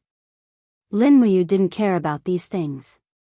Her expression calmed down a little, and she said with a smile, "Well, Brother Lini, I've been cultivating in the deep mountains with my family for many years, so I don't know much about the outside world. Can you tell me something about the Tianji Empire and the mainland? I'll treat you to a drink until you're satisfied." Lu Bai was taken aback. It had been a long time since someone had been so extravagant as to treat him to a drink. Moreover, looking at the appearance of this kid in front of him, he really did seem to be a rash young man who had just come out from the depths of the mountains to cultivate. In an instant, Lu Bai's expression became arrogant. He placed one leg on the bench and said arrogantly, "Since that's the case, then little brother, you should listen to your big brother's words. Buddy, give me another jar of wine. I want to drink to my heart's content." "Lu Bai, did you bring enough money?" "Don't worry, I met a benefactor today." A jar of wine was placed firmly in the center of the table. Lu Bai pulled a drumstick from the roasted chicken and gnawed on it until his mouth was greasy. He said, "Brother, since you have cultivated in the mountains for many years, you must have some skills. However, there are many hidden dragons and crouching tigers in the Celestial Pole Continent. Even if you have some skills, you must be careful. Otherwise, you may lose your life because of your rashness one day. This is my first advice to you. Be careful when you encounter problems. Remember, you can't force yourself." Lin Muyu deeply agreed and nodded, "Yes, and then?" Lu Bai wiped the grease from the corner of his mouth and continued, "If you want to talk about the Celestial Pole Continent, this continent is really big. If you run at full speed from the west to the eastern border of the continent, it would take as long as 2 months. Furthermore, there are a total of 5 powerful and invincible forces on the continent. They are divided into 3 great empires and 2 great tribes." "What do you mean?" "The 3 empires are the Tianji Empire, the Celestial Empire, and the Blackstone Empire. They fight every year, but they have never been able to determine the winner in more than 1,000 years. More than 3,000 years ago, there was a supreme overlord who once unified the Celestial Pole Continent, but in less than 100 years, his empire collapsed into 3 kingdoms. Among the 3 empires, our Tianji Empire is the strongest. One of the three sacred sects in the cultivation world, the Tianji sect, is located in our Tianji Empire. In terms of national strength, the Celestial Empire is second, and the Blackstone Empire is the worst, but we are not too inferior. Tell me about the cultivation world. What's the matter with the three sacred sects? Lin Muyu asked with a frown. In fact, it's very simple. It's just like a sect. The continent is divided into several levels according to the strength of the sections. The first is the sacred sect, the second is the king's sect, the third is the heavenly sect, and the fourth is the earth sect. The whole celestial pole continent is divided into three king's sects, which are the Tianji sect, the Tianjues sect, and the Thunderflame sect. Next are the 7 great sects, 59 heavenly sects, and more than 3,000 earth sects. Some of these sects have only a few people, while some have tens of thousands of people. It's impossible to count them in detail. It's also because these sects constantly provide excellent martial artists for the various empires that the cultivation world of the celestial pole continent can continue to prosper and even be protected by the immortal realm. Protected by the immortal realm? Lin Muyu frowned. What does that mean? Lu Bai smiled. I'm not very clear about these supernatural things, although I can see through the mysteries of heaven and know about yin and yang. Stop bragging. It's too serious. Cough, cough. Lu Bai could also see that Lin Muyu was not an ordinary person. He smiled and said, the people of the celestial pole continent have passed down legends from generation to generation. It's said that the immortal realm once sent gods down to the mortal world to teach the people of the continent how to make fire from wood and how to farm, fish, and weave. Then, they imparted martial arts to some people with aptitude, allowing humans to establish a foothold in this world filled with ferocious beasts and demonic spirits and become the rulers. Farm, fish, and weave? Lin Muyu looked at the clothes of the people around him. Most of them were wearing cloth clothes, and a small number of mercenaries were wearing coarse hemp clothes. In terms of weaving skills, the celestial pole continent was far inferior to the shattered cauldron realm.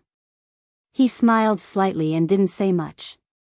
Lu Bai didn't see any clues and continued to speak eloquently. Next, let's talk about our Tianji Empire. The Tianji Empire ranks second in terms of territory, but in terms of population, prosperity of commerce, and strength of military force, it is deservedly number 1. His Majesty is wise and mighty, and his power is everywhere. Crown Prince Hai has extraordinary cultivation and will be the future leader of the empire. Together with the invincible commander, Bai Minghuan, it's enough for the Tianji Empire to stand tall in the northwest of the continent and be called an overlord. By the way, you just said that there are demonic spirits in the celestial pole continent. What's going on? You actually don't know about demonic spirits? Lu Bai turned pale with fright and said, I really don't know what your master taught you. If a cultivator doesn't hunt demonic spirits, how can he prove his strength? What exactly is a demonic spirit? Lin Muyu asked a little awkwardly. Lu Bai stroked his beard and said, the essence of a demonic spirit is a kind of monster. A demonic spirit with high cultivation can change into a human form and take human lives. There are many demonic spirits in the celestial pole continent, and they are also the targets of various forces. However, demonic spirits are too strong, and many times, the cultivators are hunted down instead. In short, when you meet a demonic spirit, you must be careful. As he spoke, Lu Bai's eyes shone brightly and he said, demonic spirits are divided into 10 grades, from the lowest grade of 10th to the strongest grade of 1st grade. The first grade is called the Demon Emperor, the second grade is called the Demon King, and the third grade is called the Demon Venerable. Little brother, if you meet one of the first 3 grades of demonic spirit, no matter how profound your cultivation is, listen to me and run for your life. If you're lucky, you can marry a wife and have children. Otherwise, I'm afraid you'll die without a burial place. Why will I die without a burial place? Lu Bai smiled. It's very simple. Low-grade demonic spirits like to devour human flesh and blood, completely devouring the human. High-grade demonic spirits are even more cruel. They know how to refine and absorb the essence from the human body. In the end, you will be turned into ashes. It is said that the souls of those who are eaten by the Demon Emperor and Demon King will be eaten as well. Lin Muyu was stunned and didn't say anything. Lu Bai thought that he was afraid and smiled. However, little brother, you don't have to worry. Demonic spirits like to live in remote places. Generally speaking, a city like the one we are in right now has a population of over 100,000. Most of the time, demonic spirits won't come here. If there are too many people, the demonic spirits will also feel afraid. Besides, every province in the empire has Lord Dragon Rider patrolling. If a demonic spirit appears in a city with a population of over 100,000, it will be hunted down. We just have to focus on farming, fishing, and hunting. Dragon Rider? Lin Muyu was slightly stunned. Her mind recalled the huge dragon on the warship she saw on the sea surface. That's right. Lu Bai chuckled and said, they are known as the most powerful army in the celestial pole continent, the Dragon Riders.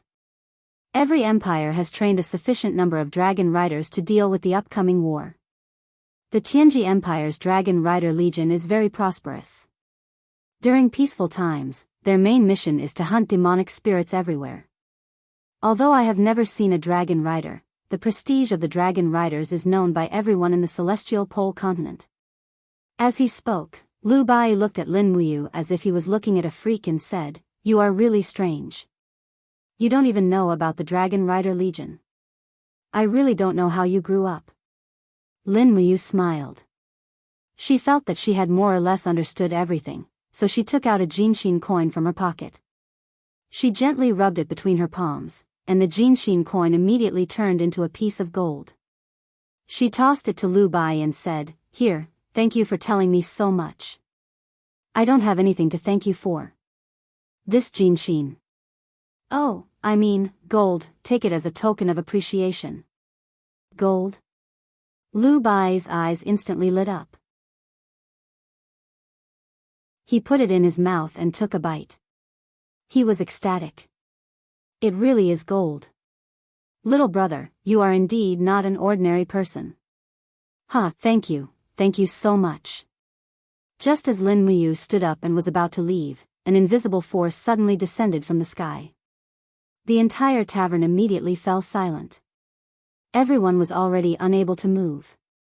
A cold voice came from outside. The Tianji Dragon Rider Legion is here on a spirit hunting mission. Those unrelated to this matter, scram immediately. Demonic spirit. Lin Muyu's heart skipped a beat. However, Lu Bai's face was already pale. It's over. We encountered a demonic spirit. The God Cultivation Domain will start charging fees again in October. I hope everyone can make a VIP subscription to support EZ.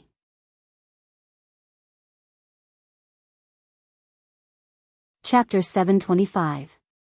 On the stage of the tavern, the blue-clothed dancer suddenly stopped dancing. Her beautiful face turned sinister. Her skin suddenly split open from her head, revealing new skin filled with scales in front of everyone's eyes. This caused the guests who had fantasies about her to be frightened out of their wits. This beautiful dancer is actually a high-rank demon spirit? The demon spirit's body grew larger and larger, expanding to a height of 2 meters. Its upper body had 4 arms filled with sharp claws, and its legs turned into countless feelers to support its body. Its face was extremely ugly and full of scabs, like a toad. It looked very scary. Xiao. With a wave of its arm, a few heads flew. Demon spirits never asked for a reason when killing. Heavens, it's a demon venerable. So scary, it's a demon venerable. Someone exclaimed exaggeratedly. Instantly, Lu Bai was so scared that he almost peed his pants. Just at this moment, a huge force descended from the sky. Bang! It's sword chi. This tyrannical sword chi split the tavern apart and fell straight towards the demon spirit's head. Wah!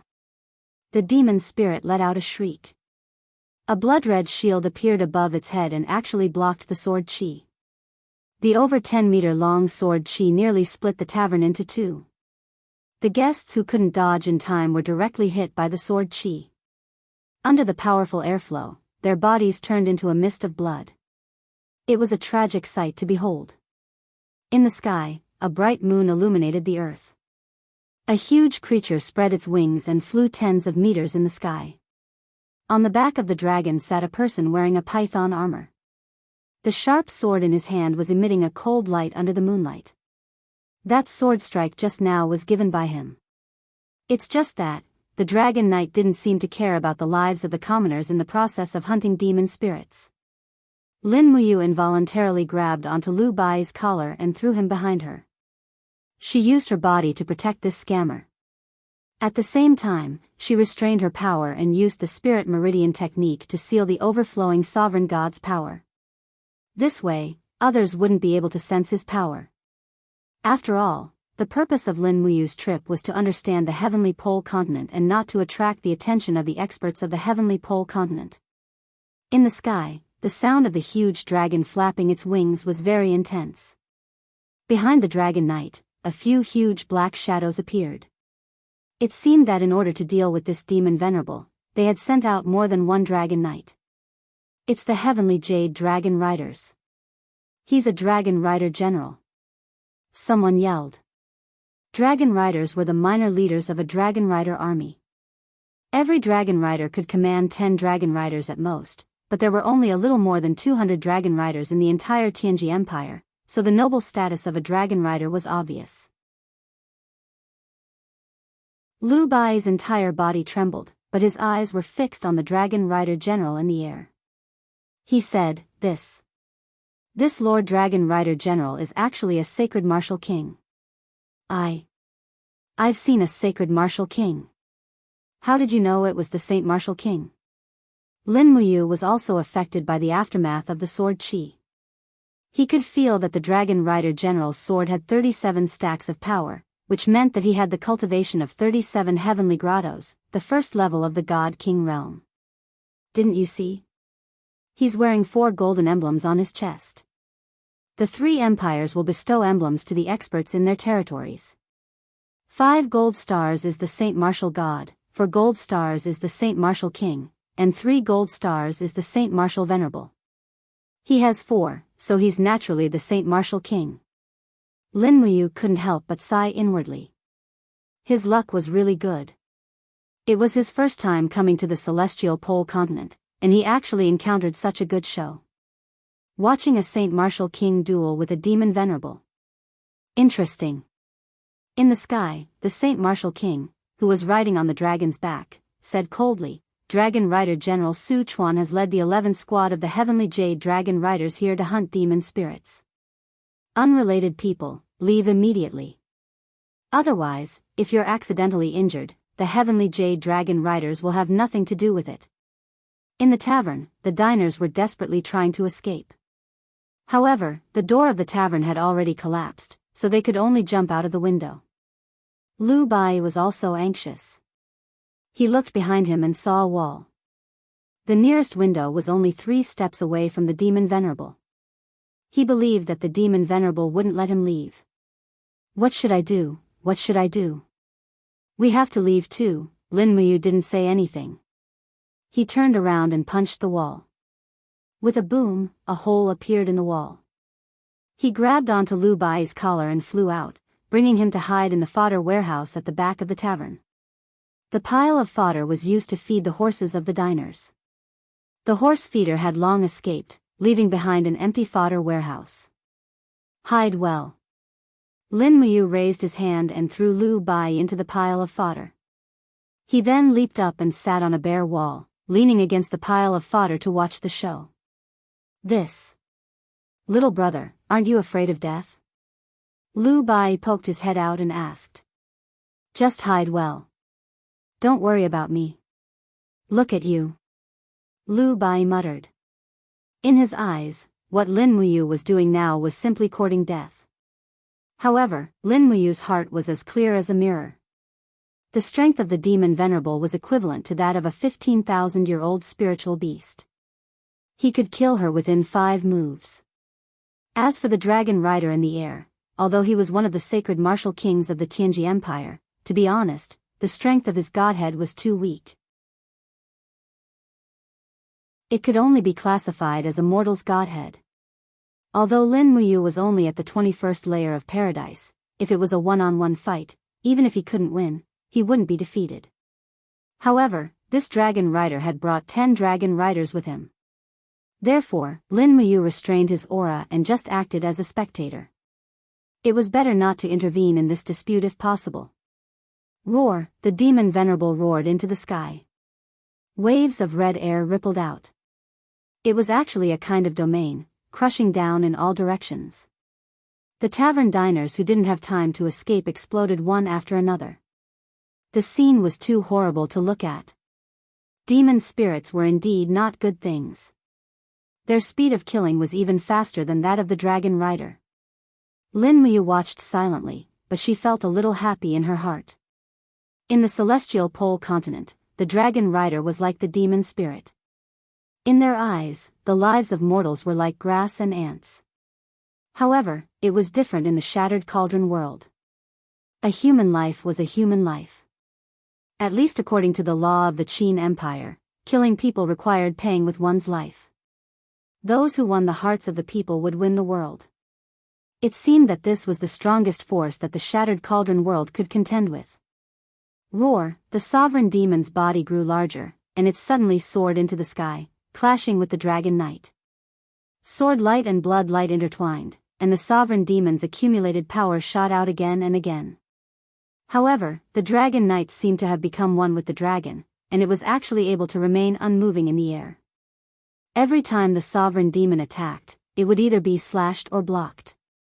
The other 10 dragon riders were actually indifferent. They spread out and formed a huge circle around the dragon rider. Other than supporting the dragon rider, they didn't do anything. Presumably, these dragon riders had absolute confidence in their captain. Pooh! The sword light rose and waves of divine power rushed out. The demon venerable finally spat out a mouthful of blood. Its body fell into the tavern. The powerful force hit the surroundings, and the entire tavern immediately turned into ruins. Lin Muyu watched quietly. She could see through the divine power of the dragon rider, but she couldn't see why he could maintain such a harmonious momentum with the giant dragon. It was as if the man and the dragon were just a giant. The demon venerable's attacks were all useless, and he was even seriously injured. Very quickly, blood splattered everywhere. The demon spirit's entire arm was cut off by the dragon rider's sword. Roar, roar, roar, the deafening roar shook heaven and earth, and the commoners of the small city around the tavern had already fled for their lives like a tide. Only a few youngsters who harbored dreams and wanted to become dragon riders hid in the distance, watching the scene of a dragon rider hunting down a demonic spirit. In the midst of the hoarse roar, the demon venerable was covered in blood. Waves of bloody energy revolved around it. At this moment, a golden light suddenly shot out from its head, turning into layers of golden barriers that surrounded its body. Oh no! A dragon rider wearing silver armor hurriedly said, "Lord Su Chuan, this demon spirit is about to evolve." God damn it, why did it have to evolve now of all times? Su Chuan's expression was fierce. If it wasn't because it knew it was about to evolve, this demon spirit wouldn't have the guts to enter Clear Desolation City. Get out of the way. Even if it evolves, I will still kill it. Otherwise, how would I have the face to go back and see His Majesty? Alright, we'll guard the formation for you. The 10 dragon riders spread out, standing several hundred meters away from the battlefield. One of the dragon riders could even see Lin Muyu on top of the wall. He couldn't help but frown, but didn't say anything. If this kid wants to die, then let him die. He can't blame anyone else. Not long after, the golden light surrounding the demon spirit dissipated, and a new arm grew out. Its body became shorter and rounder, but the power within its body increased by a large amount. The demon spirit in front of him was already a third-tier demon king. Come, you bastard. Su Chuan was still riding on the neck of the dragon rider, an excited smile on his face. To be able to kill a demon king is an honor for the Tianji dragon riders, and this honor will also belong to him. Roar!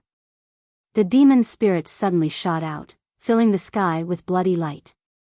Bang! Amidst the loud noise, a dazzling golden light blossomed in the sky. This was the result of the collision between the god power and the powerful demon power. As the dragon rider wailed, the dragon rider's mount was injured. Two of the scales on the dragon rider's neck were torn open, and fresh blood flowed out. Su Chuan wasn't in a good state either. A bloody wound appeared on his arm. The attack of a demon king was indeed extraordinary. However, the demon king seemed to be in an even worse state. A 1-meter-long wound had been cut open on its abdomen, and fresh blood was flowing out. Roar! During the second attack, the dragon rider soared in the sky, and the dragon rider's sword energy scattered between the heavens and the earth. This battle seemed like it was going to destroy the world. After the 23rd attack, the demon king's internal organs were finally about to spill out. The dragon rider was covered in blood, and the dragon rider's mount was also covered in wounds.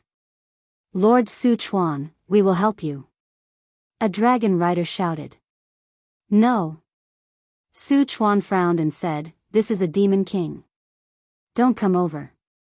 I don't want any dragon rider from the Tianji Empire to die here." "Yes." "Die." The roar reverberated in the sky of the small city, followed by the roar of a demon spirit. Finally, the demon king fell down softly. Pata, Su Chuan descended from the sky. After landing, he stabbed the demon king's head with his sword, piercing the brain until it spilled out. Then, he raised his head in satisfaction and said, "All right, mission accomplished." As he spoke, Su Chuan looked at the fodder warehouse at the side. He couldn't help but sneer and said, "Kid, have you seen enough? You have the guts to watch me kill the demon king. I've been discovered."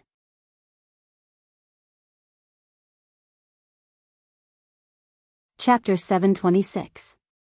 It's over. Lu Bai's face was deathly pale. Even though the heavenly jade dragon riders were known as the protectors of the empire, in the end, those dragon riders were still lofty existences. Commoners simply did not have the qualifications to come into contact with them. Now that Su Chuan had discovered that the rash youngster was peeking at them, the situation might immediately develop in the worst possible direction. Who would have thought that what left Lu Bai surprised was that Lin Muyu was not afraid at all. Instead, she stood on the broken wall and looked straight at Su Chuan. Her gaze was completely devoid of fear as she said, "You are a dragon rider?" "I am." "So what?" Su Chuan coldly looked at her. "Many thanks for killing this demon for clear desolate city. Otherwise, who knows how many commoners it would have harmed." Lin Muyu's tone was extremely calm. "Humph." Su Chuan seemed to never smile. His face was covered in frost as he said, "This is our duty. Brat, hurry up and leave this place. There might be other demon spirits, but with your strength." He looked at Lin Muyu with contempt. Under his spiritual perception, he could only see that there was a bit of true energy floating within Lin Muyu's body. He couldn't see a star and a half of divine force or king's battle flame. It was clear that this was someone who had only cultivated true energy. As such, he smiled and said, "I'm afraid that you won't even be able to see the demon spirit before you'll be devoured." "Many thanks." Lin Muyu cupped her hands and smiled. She flipped over and left the top of the wall. She grabbed Lu Bai and disappeared into the night without looking back. A dragon rider took out a rope and firmly tied the demon spirit's corpse to the dragon's leg. Then, he respectfully said, "Lord Su Chuan, that youngster just now, what happened?" "It's nothing." Su Chuan nodded. After muttering to himself for a moment, he said, "Although this youngster's cultivation is insignificant, his aura doesn't lose to any sacred martial king. How strange. He doesn't seem to be from the Tianji Empire either. Could it be someone from the Celestial Empire or the Blackstone Empire?" "Huh, my lord, why do you care so much? You said it yourself, he's just an insignificant brat. Maybe he just worships the dragon knights. There are countless young people on the continent who dream of becoming a dragon knight. He's just one of them." Su Chuan took another look at Lin Muyu and Lu Bai's silhouettes in the dark, then said, "Let's go back to the imperial capital to report on the completion of the mission, and also to see if the tongue captured by the marshal has confessed anything. Yes. One after another, the dragons spread their wings and abruptly soared into the sky. The people in the small city all looked up, looking at the miraculous existence that they would never be able to see in their lives. Dragon riders were the most respected existence and symbol of power in the entire celestial pole continent. Just the training of a dragon rider would cost more than 100,000 gold coins every year. Including the food and maintenance of the dragons, if one wanted to raise a dragon rider, it would cost nearly 300,000 gold coins every year. This amount of money was enough to cover half a year's worth of taxes in Clear Desolation City. Young hero, you're too bold. You actually dare to speak to the Lord Dragon Rider like that. Do you know that the Lord Dragon Rider can blow you apart with a single breath? Even a single fart can kill you. You're too rash. In the night, Lu Bai continued to talk. Lin Muyu frowned. The scene of Su Chuan killing the demon spirit was still playing in her mind. Man and dragon could reach the realm of becoming one. Every time Su Chuan waved his sword, the dragon would change its flying direction and trajectory, increasing the power of its master's attack by a lot. Furthermore, it was perfectly dodging attacks. Could it be that the people of the celestial pole continent also practiced beast-taming techniques? It seemed that this was the only explanation. Furthermore, this was a beast-taming technique that was even more refined than the spiritual communication technique. His brows furrowed even tighter. These dragon riders were known as the pride of the celestial pole continent. In the future, they would definitely be a huge problem for the Shattered Cauldron realm. Furthermore, from Su Chuan's attitude, the dragon riders of the celestial pole continent were arrogant and did not care about others at all. If they were to find out that there was another world on the other side of the continent, the consequences would be obvious. The dragon riders that filled the sky would engulf the entire Shattered Cauldron realm like a plague. And what did the Shattered Cauldron realm rely on? The only few gods, or the Longdan army camp and the magic crystal cannons? When he thought of this, Lin Muyu could not help but feel a chill in his heart. Hey, kid, what are you thinking about? Why are you ignoring me? Don't you know that this is impolite? Lu Bai carefully walked along the rocky mountain path in the forest. This clear desolate city was connected to the mountain range. In fact, it could not be considered a city anymore. It could only be considered a town nestled in the embrace of the mountain range. Only then did Lin Muyu turn around and smile guiltily. Sorry, Bai. I was thinking about something just now. What were you thinking about? Nothing. You clearly don't want to say it, yet you're still making excuses like this. I'm not making excuses. I just don't want to say it. Tui. You bastard, I'm about to die from anger. A faint golden luster flashed past Lin Muyu's eyes. He looked at the mountain path in front of him and said, Bai, what do these dragon riders usually do? What do they do? Lu Bai smiled. You've asked the right person. Although I'm only in Clear Desolate City, there's nothing I don't know about. The Tianji Dragon Riders are under the direct command of His Majesty the Sacred Emperor. Normally, they will split up and patrol the various cities, carrying out missions to hunt demonic spirits. When there is war, these dragon riders will rush to the battlefield. When there is a local unrest, the dragon riders will also participate in the war. 7 years ago, there was an upheaval in the northern province. The empire mobilized over 70% of the Tianji dragon riders to quell the rebellion. It was truly a reign of terror. Some people say that in a single night, these dragon riders slaughtered nearly 300,000 soldiers and civilians who participated in the rebellion. Lu Bai seemed to be able to see that tragic war. He clicked his tongue and said, to the people, the dragon riders are the gods of war that the heavens have bestowed upon the human world. To the emperor, the dragon riders are just a tool to rule. Our country's Tianji dragon riders, as well as the neighboring countries' Tianjua dragon riders and Blackstone dragon riders, are all the same. Otherwise, the three great empires wouldn't have been able to rule the celestial pole continent for so long. Lin Muyu nodded, then asked, Bai, as a commoner, what do you think of these sacred martial gods, sacred martial kings, and sacred martial sovereigns? Do you revere them, or do you want to stand shoulder to shoulder with them? Stand shoulder to shoulder? Stop joking. Lu Bai couldn't help but laugh. Those people aren't mortals. They're all gods. It's said that some sacred martial gods have even lived in the god realm. It's just that the spiritual qi in the celestial pole continent is very abundant, so they're willing to enter the world to cultivate. Young hero, why are you asking this? If you ask so many more questions, I'll have to charge you extra. There's going to be extra charges? Lin Muyu couldn't help but laugh. Bai, you're just too greedy. Humans die in pursuit of wealth, just as birds die in pursuit of food. You better not ask me any more questions. I've already answered a lot. Alright, I won't ask any more. That's right, there are a lot of demonic spirits. Do they appear frequently? How could that be? Basically, encountering a demonic spirit is as unlucky as stepping on dog shit. Do you think you can encounter one just because you want to? Lu Bai smacked his lips. You're really bad, tricking me into answering your questions again. This time, no matter what, you'll have to pay more for the questioning. Young hero, you're really too gutsy. As he spoke, Lu Bai suddenly trembled all over, and he stood where he was. His eyes stared straight into the distance, as if his soul had been hooked. His face instantly turned deathly pale. What's wrong? Lin Muyu asked. Lu Bai extended his hand and pointed in front of him. *T, under the moonlight on the mountain path, a demon with a crooked body and barbs all over its body crawled on top of a huge rock.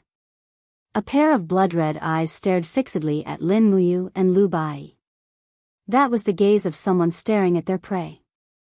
It slowly opened its mouth, and unexpectedly, its mouth was also filled with barbs.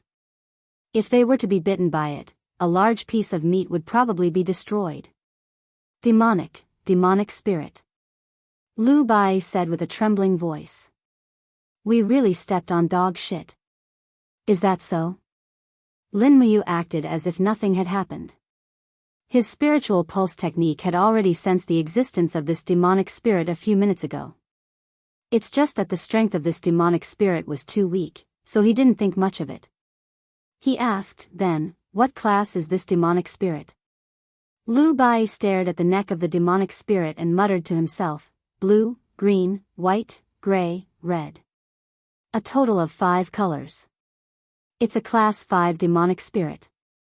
Oh my god, it's over. If it was a class 8 or a class 9 demonic spirit, I might be able to survive if I ran faster than you. It's over this time, class 5? Can't you see the color of its neck? Demonic spirits are also cultivated to increase their cultivation. The higher the cultivation, the more uniform the spiritual energy will be. A real demon emperor's neck only has 1 color. As he spoke, Lu Bai's body trembled. He grabbed onto Lin Muyu's wrist and said with a trembling voice, young hero, don't run. Don't turn around. It's useless to run after encountering a demonic spirit. Even the weakest class 9 demonic spirit can easily catch up to humans. I don't intend to run. Don't grab me. Men shouldn't touch each other. Hey! Lu Bai's face alternated between white and yellow as he said, it's over. I never thought that a dignified god-ranked physiognomist like me would actually die here. In the end, I didn't even get a girlfriend. My life is really not worth it. Jia, the demonic spirit stuck out its tongue and laughed cruelly, as if it was mocking Lu Bai. Lu Bai didn't move. This time, he really didn't dare to move. If he were to act blindly without thinking, it might speed up his death. Right now, he could only wait for a quick death. He only hoped that this demonic spirit would eat him slowly and let him live a little longer. However, at the side, Lin Muyu rolled up her sleeves, revealing a pair of strong arms. Young hero, what do you want? Lu Bai asked. Fight with my life. Don't tell me you're just going to sit and wait to be someone's midnight snack. Lu Bai's eyes lit up. Oh, right. I forgot that you're someone who followed Master to cultivate in the mountains. I thought you were a weak chicken waiting to be slaughtered, damn you. As Lin Muyu spoke, her figure flashed and went straight for the Class 5 demonic spirit in front of her. It's the national day. Yi went home to accompany his parents. Therefore, there will be no updates on the 30th to the 5th. I hope that everyone can understand. After all, life is far more important than the internet.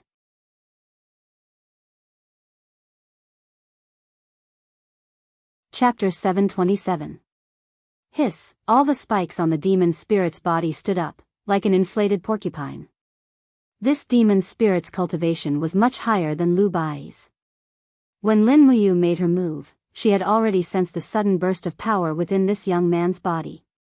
It had simply reached an extremely frightening realm, Wang. The demon spirit's body started to burn, and its strength quickly rose to its peak. It waved its sharp claws and charged towards Lin Muyu. Was it trying to fight with its life on the line? However, how could Lin Muyu give it such a chance? In the 5 elements, water can subdue fire. As her body moved, she raised her fist, and streams of law of ice quickly gathered. Her fist instantly became the center of a spinning force field, and she punched towards the demon spirit's abdomen. Pung! Divine energy flashed, and the 5th class demon spirit flew out like a ball sealed in ice, heavily falling into the grass. There was no longer any signs of life. It was killed by Lin Muyu with just one punch. It can't be, right? Lu Bai's jaw almost dropped to the ground. This is too exaggerated. Who the hell is this kid? He killed a 5th class demon spirit with a single punch. What kind of terrifying thing is this? Even those sacred warriors or sacred martial venerables within the Empire's borders can't do such a thing, right? Both fists lightly bumped, and ice shards fell to the ground. Lin Muyu happily said, "Done." How is this possible? Lu Bai carefully came to the side of the demon spirit and said, "Young hero, did you really kill this demon spirit? It couldn't have suddenly died, right?" Lin Muyu glanced at him, and walked forward. He opened his palm and pressed it on a huge rock that was as tall as 2 people. Divine energy circulated, and with a shout, the huge rock slowly split into pieces. He clapped his hands, and said as if nothing had happened, "How is it? Do you still need proof? Who is your master? He's so powerful." Lu Bai's face was extremely pale, and he was even more afraid than when he encountered a demon spirit. "If I tell you my master's name, you'll probably be scared to death. Tell me, who is it?" "My master's martial arts are astonishing, and she's proficient in the pulse-severing battle technique. Her name is Shui Ro, and people call her Little Demon. She's also a peerless beauty, he. Commoner, let me ask you, are you afraid?"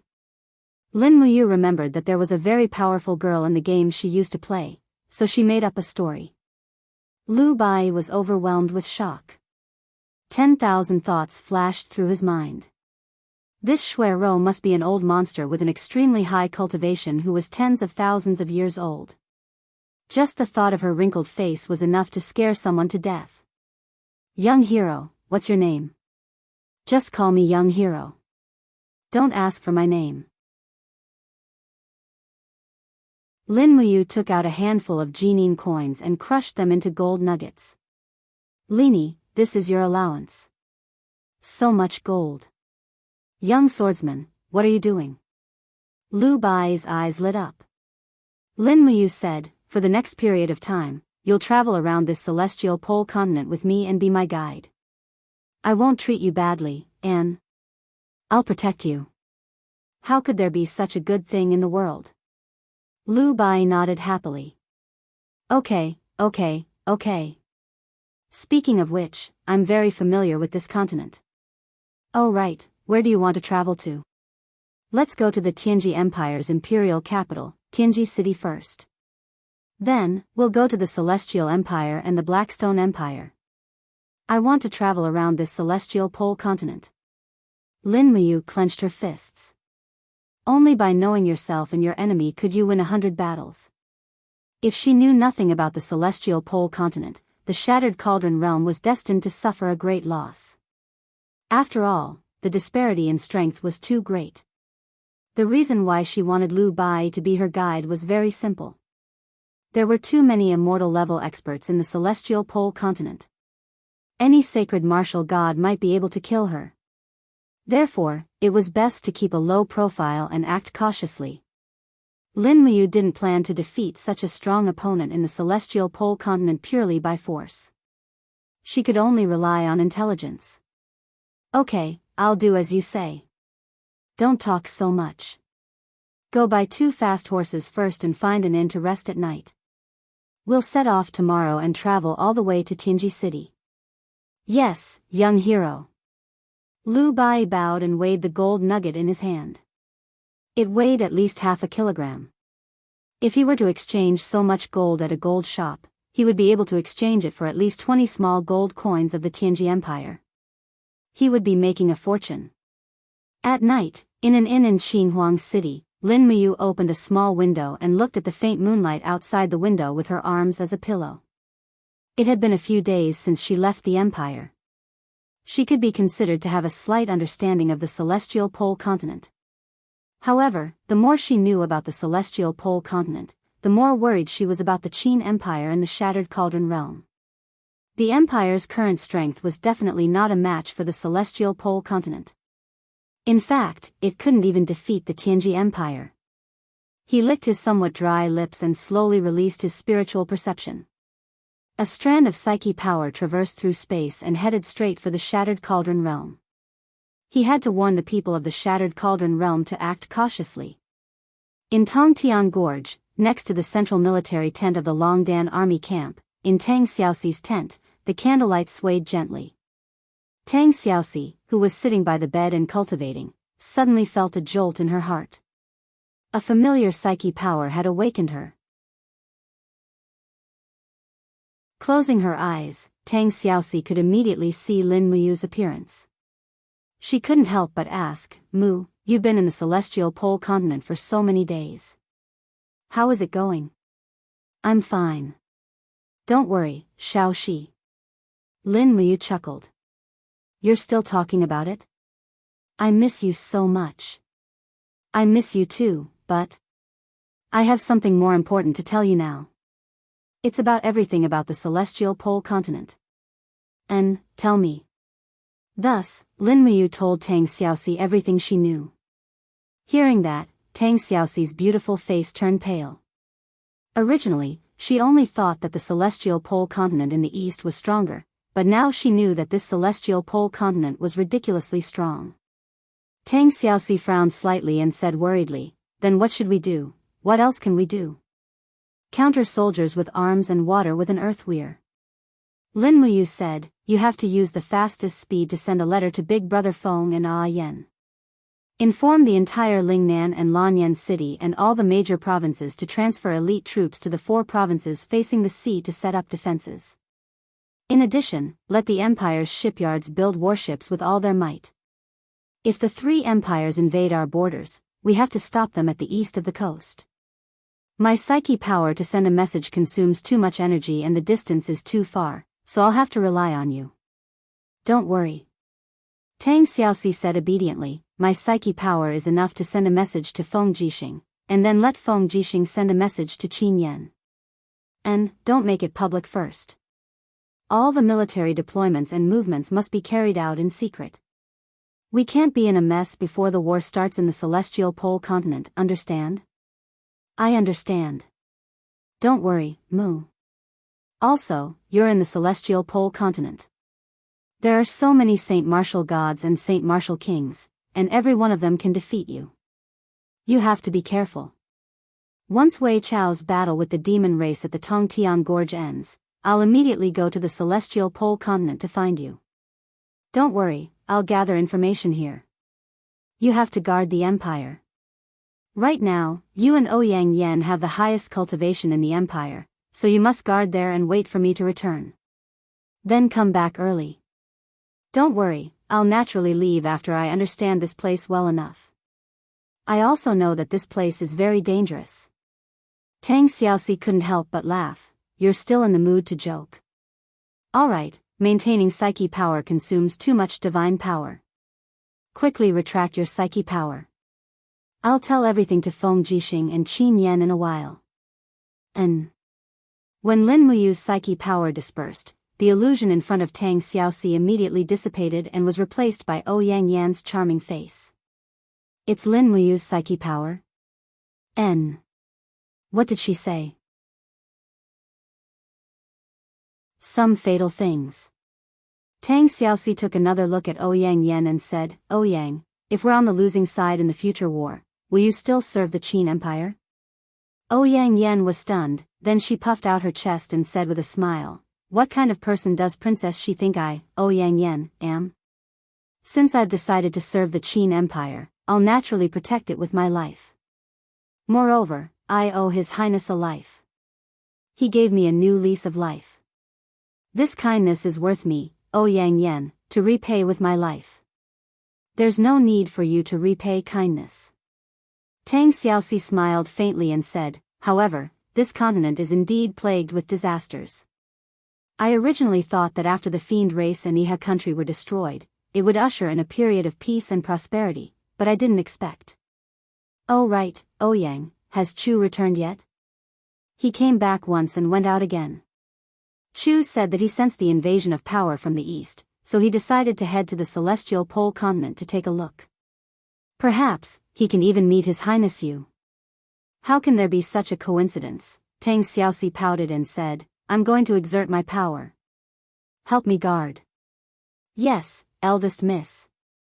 Tianji City, the most prosperous city in the entire Tianji Empire, and also the capital of the empire. This crowded capital was located in the north of the empire's territory, but it had a thriving population with strong soldiers and horses. Tianji Palace, the center of the entire Tianji city, was also the residence of the royal North Deep clan. Tianji Palace's luxury was well known throughout the entire celestial pole continent.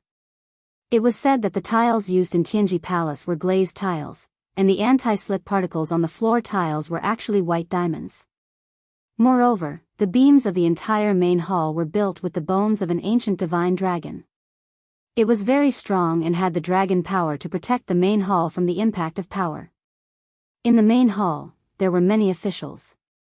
On the throne, a middle-aged expert wearing a dragon robe sat there with his eyes shining. He was Baiming Yuan, an ultimate god. Although an ultimate god was not rare in the Tianji Empire, it was not easy for an emperor to become an ultimate god. Baiming Yuan had been on the throne for many years and kept a low profile. It was also because of his existence that the other two empires did not dare to covet the territory of the Tianji Empire. The officials and generals were divided into two sides. The one in front of the generals was about 40 years old with 5 golden badges on his chest armor, indicating his strength level, martial saint. Baiming Huan, Baiming Yuan's younger brother, was the empire's marshal and a martial saint. He was second to none in the empire. His scarlet palm technique could be said to be invincible in the world. Your Majesty. Baiming Huan said respectfully, Dragon Rider Su Chuan is back. He has hunted a demon king level demon spirit. Alright, summon him. Yes.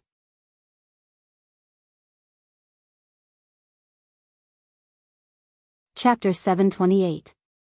Dong, dong, dong, Su Chuan walked into the palace with his head held high.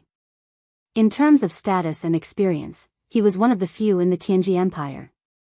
There were a total of 5 sacred martial kings in the Tianji Empire, and 2 of them served the empire. One was Baiming Huan, and the other was General Zhang Cheng. The other 3 sacred martial kings cultivated in the Tianji sect and were not under the empire's control. Next were the 11 sacred martial kings, and most of them cultivated in the Tianji sect.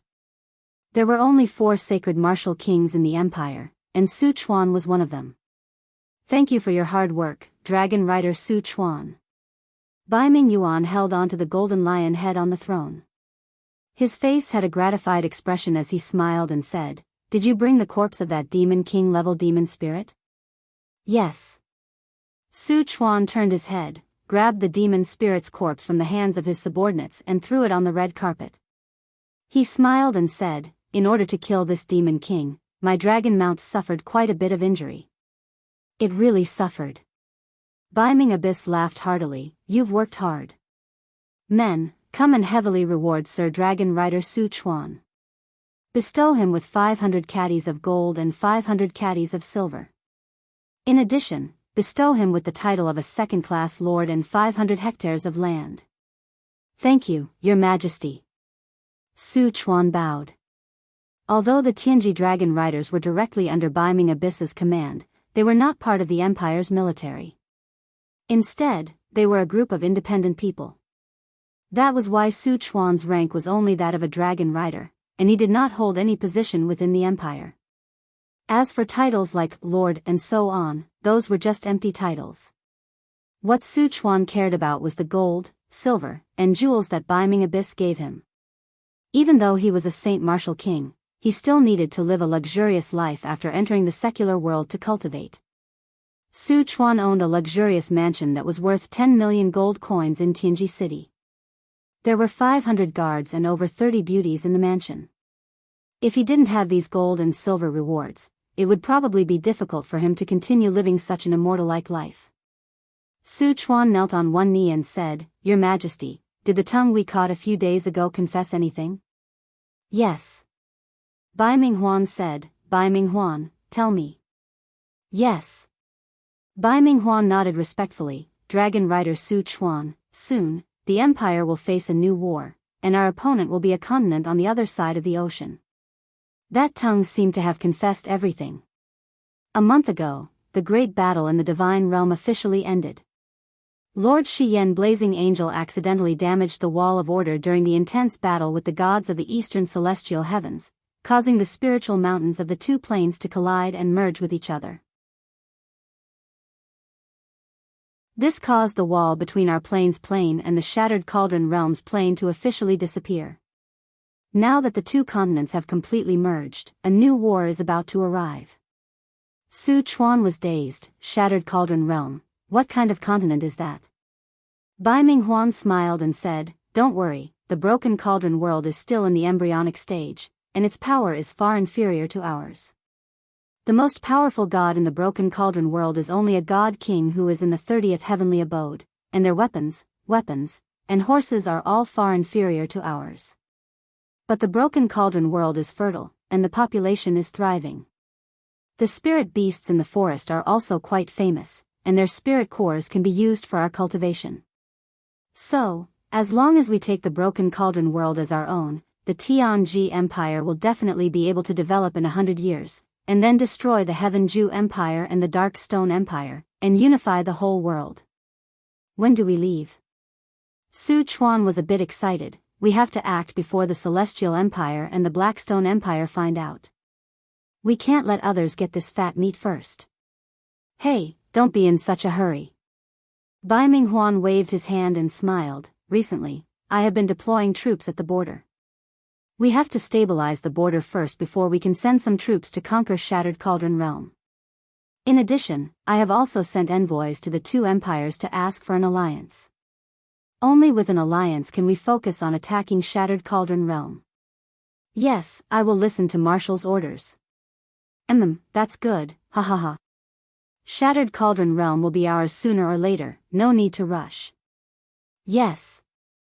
The night was indescribably cold. The night of the exile land was full of slaughter, and one could even hear miserable cries from afar. No one knew which unlucky soul had died under a sharp blade. Rustle, rustle, rustle, the girl was kneeling in the grass with bare feet. There was a kind of black crawling bug in this patch of grass. Although this bug didn't bite, it was very disgusting when it moved. This demon spirit girl's arms and hair were almost covered with these bugs, but she didn't move at all, like a withered leaf hidden in the grass. She had been waiting here for a whole day, but the hunter from hell still hadn't appeared. She clearly remembered the battle 2 days ago. That hunter in black armor had almost cut off his own arm with a single sword strike. Moreover, this dark hunter's movements were getting more and more frequent. All signs showed that he was eager to rule this area, and didn't want to let any of his opponents live. Never be bullied by others. These were her father's words. Although her father had died a long time ago, the young girl still remembered these words. These words were the law of her life in the banished lands. If anyone wanted to kill her, she must kill them first. Rustle, a strange sound came. It didn't sound like the sound of a pine insect crawling over the grass, but was completely different. It was the sound of boots stepping on the wet grass. It had rained half a day ago, and the ground was still wet. The girl didn't move, but her pair of beautiful eyes quietly looked into the distance. With the sound of footsteps, he had arrived. The black soft armor was decorated with resplendent diamonds, blinding people's eyes. The black helmet looked so exquisite. A steel sword hung from his waist, and his palm was pressed on the sword hilt. He looked around with a sharp gaze, searching for his opponent. The cold night wind blew, making the long hair behind his helmet and trench coat flutter. He had always been like this, pursuing the pinnacle of handsomeness, a man like the wind. Come out. He suddenly stopped, and his gaze was like a sword as he looked at the grass in front of him. Silence. He seemed to be a little impatient. He raised his hand, and a ball of fire appeared. He shouted in a low voice, "Come out. Do you want me to personally invite you out? You're courting death." Whoosh. The flames swallowed the entire field of wild grass, and suddenly there was a roar.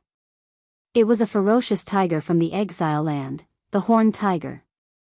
It was a fierce tiger with a sharp horn on its head, and it was at the top of the food chain in the exile land.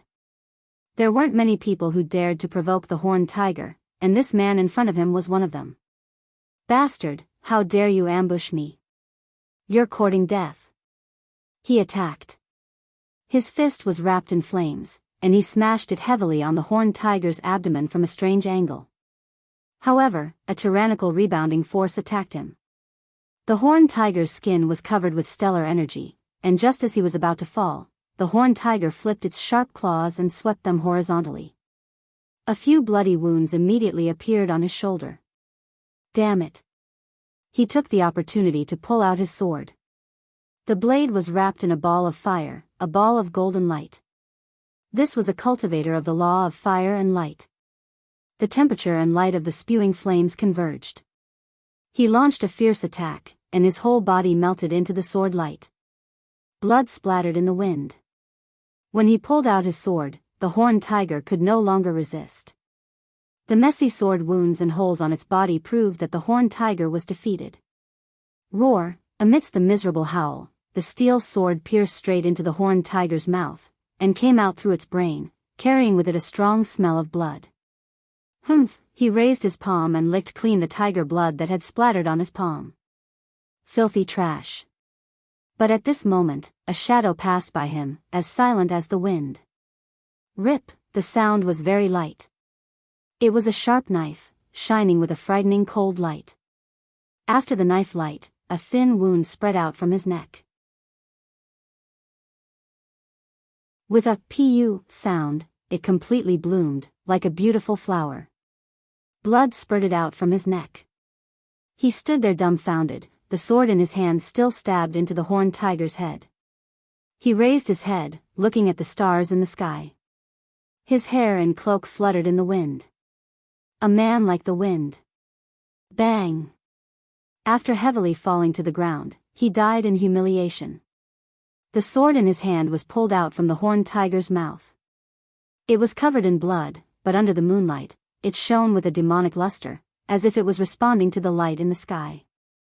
The demon spirit girl slowly walked over with the bloody knife. Looking at her opponent's corpse, her face was emotionless. She didn't even feel the joy of victory. She only felt that everything was as it should be.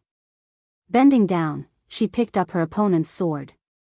The moment the blade touched her hand, she suddenly froze. A vigorous and overbearing power seemed to be resonating with the sword in her body. Shwa! The power in her arm flowed into the sword. In the next moment, golden crystals separated from the power and rapidly spun. What is this? She was dumbfounded. She never thought that she would have a connection with a weapon. Moreover, these flying golden crystals were a type of pure energy crystal. But what was it? Who am I? She muttered to herself, but the chilling night wind of the banished lands answered her rampantly. Woo. Woo. Woo, she couldn't understand. This paragraph was so poetic that even I was moved. Knock, knock, knock, violent knocks came from outside the inn's door. Open the door, open the door.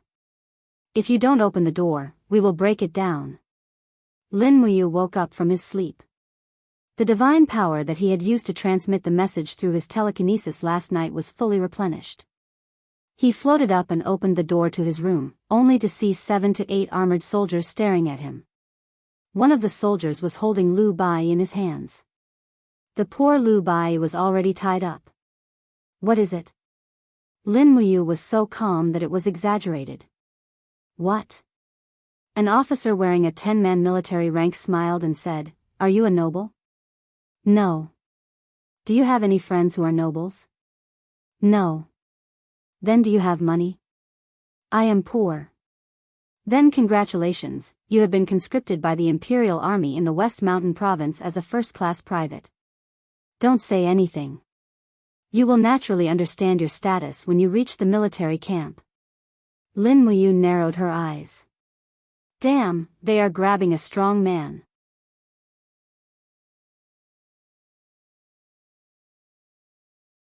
Chapter 729. Lin Muyu's hands were tied behind her back. Fortunately, she had already put the star's sword into her cosmos bag, and the cosmos bag was hidden in her bosom, so these soldiers of the Tianji Empire did not find it. However, Lu Bai, who was standing beside her, had a bitter look on his face. He muttered in a low voice, Young hero, I don't believe that you will give up without a fight. With your strength, you definitely won't be afraid of these soldiers who bully the weak and fear the strong. What do you know? They have knives in their hands. Lin Muyu snickered. In fact, she just wanted to go to the military camp of the Tianji Empire to see their fighting capacity. As for getting out of here, Lin Muyu could easily do it at any time. On the path in the jungle, there were dozens of people who had been captured as new recruits like Lin Muyu and Lu Bai. They were escorted by nearly 50 soldiers of the Tianji Empire. Lin Muyu looked at the equipment of these soldiers, whether intentionally or unintentionally.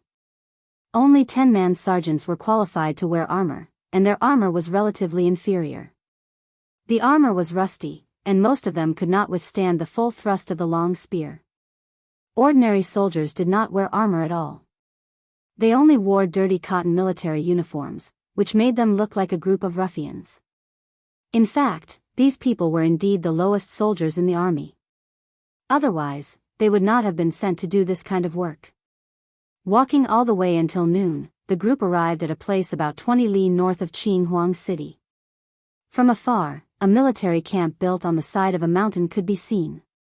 Lin Muyu could tell with a single glance that this military camp could accommodate about 5,000 people. It was not a small camp, but it was most likely a new recruit camp.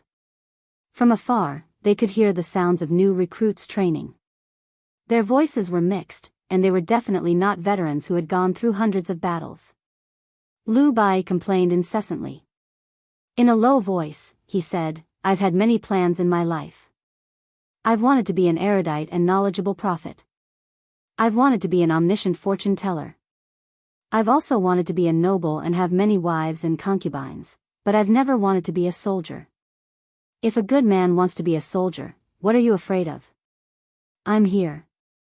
Lin Muyu smiled and comforted him. Lu Bai felt even more uncomfortable. Who was willing to be a soldier these days? Their pay was deducted too much, and their lives were in danger at any time. No one was willing to be a soldier.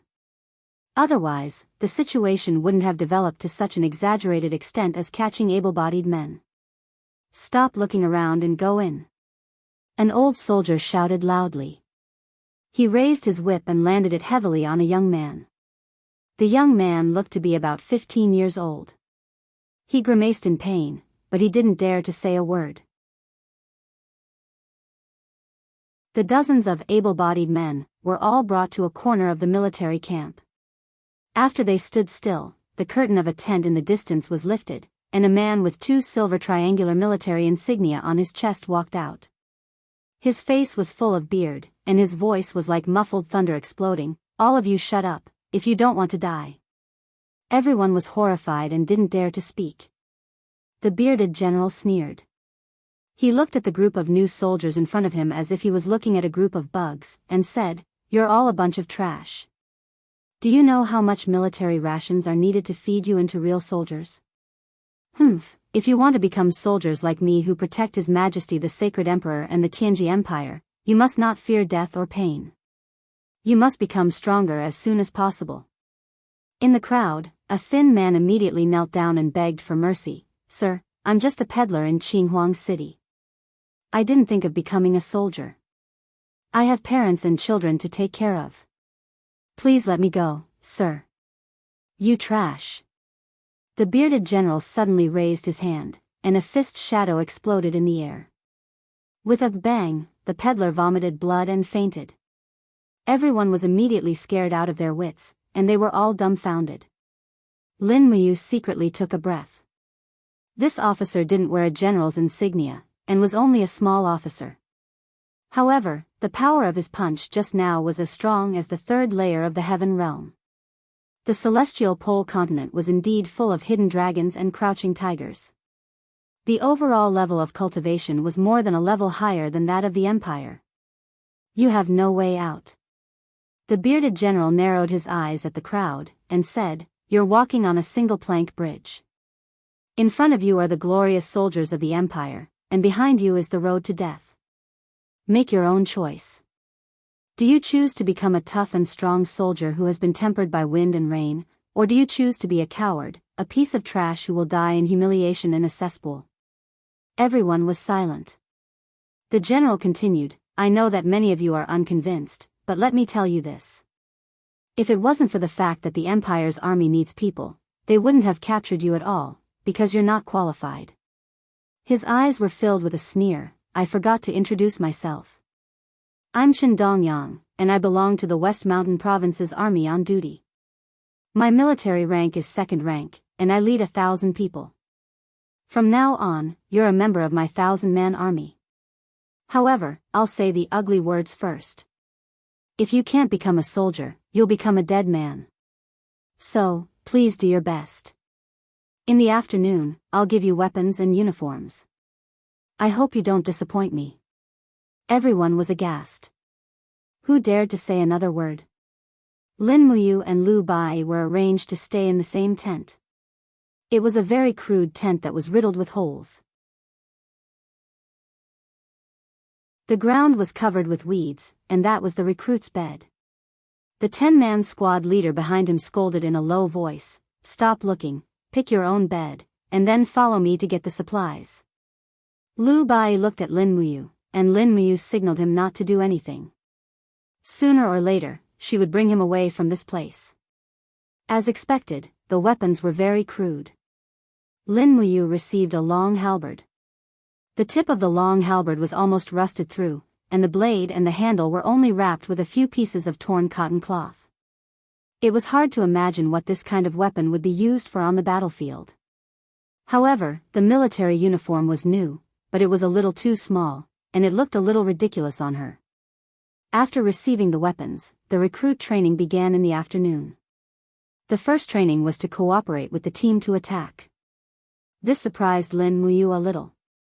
Although the equipment of the Tianji Empire looked crude, the tactical training was very strict, and orders were strictly followed. The military training of the instructors was very good. In the evening, it was a weight-bearing training. A group of recruits carried their weapons and walked around the mountains.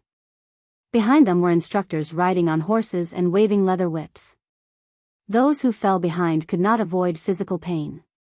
Fortunately, with Lin Muyu's help, Lu Bai did not suffer much. At sunset, 500 recruits came to the entrance of the valley. However, they heard a rumbling sound coming from afar. "What's wrong?" Lu Bai stopped and touched his neck. It had been scratched by the handle of the long halberd. Several instructors also stopped involuntarily. On the horizon, the rumbling sound was getting closer and closer. Soon, a group of cavalries appeared on the other side of the valley. It was a group of cavalries riding on wild beasts. Moreover, it was a group of armored tigers. However, these tigers seemed to be different from the ones Lin Muyu had seen before. Their backs were very flat, and they were suitable for riding. The cavalrymen on the back of the ferocious tigers were clad in armor. Their helmets shone with a golden radiance under the setting sun. Between the gaps of their helmets, pairs of ruthless gazes swept across the bodies of the new recruits. They didn't stop at all. What is that? The recruits were stunned. Not only the recruits, but even the instructors looked envious. It was obvious that their status could not be compared with this kind of cavalry's. Stop looking. One of the instructors said angrily. It's the Tiger Leopard Cavalry, one of the branches of the Empire's cavalries. Humph. Only the children of nobles have the opportunity to enter the cavalries to receive training. However, you guys. As long as you make great contributions on the battlefield, you will also have the same opportunity. Stop being envious. Let's go. Yes, sir. The recruits already knew how to talk to their superior officers. After dinner, Lu Bai was so tired that he could barely move. He lay on the meadow, motionless, as if he was dead. Lin Muyu pushed his arm. Plain clothes. Let me sleep for a while more. You don't want to go? Lin Muyu asked with a smile. Can we go? Why can't I? Under the moonlight, the two of them left the military camp along a small mountain path. After walking for a short distance, they suddenly heard a rustling sound from the bushes in the distance. Who is it? Lin Muyu shouted in a low voice. Don't be nervous, it's us. A few people who looked like recruits stood up from the bushes. They were also recruits who had trained with them during the day. It seemed like they were also deserters. So they ran together. However, after leaving the camp for less than 2 miles, the sound of hooves came from behind. Torches flickered, and a voice shouted in the wind, "All of you stop, you scum." It was the voice of second-rank Tiger Lieutenant Qin Dongyang. Run! No one knew who shouted, but the crowd began to scatter in all directions. The warhorses were very fast. In the darkness of the night, there were about 10 cavalrymen galloping towards them. Qin Dongyang held his shining longsword and galloped at the front. He raised his sword and slashed at the back of a deserter. Blood splattered everywhere.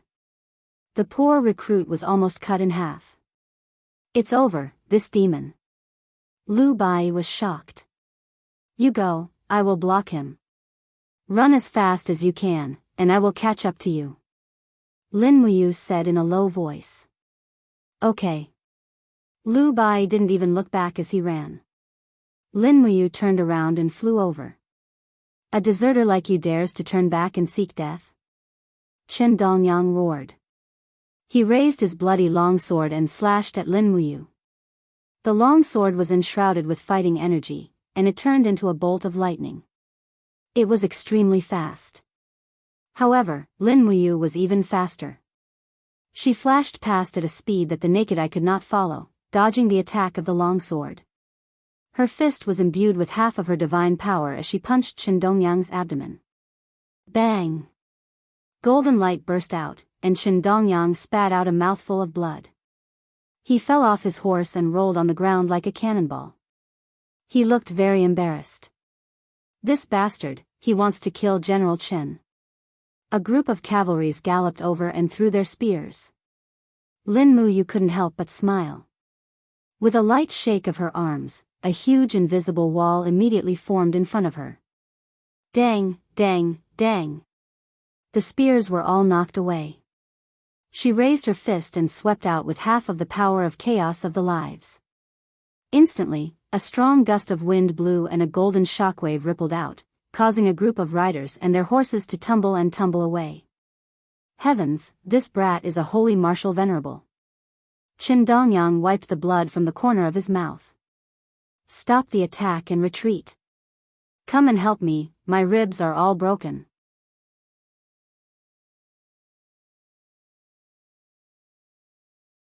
Chapter 730.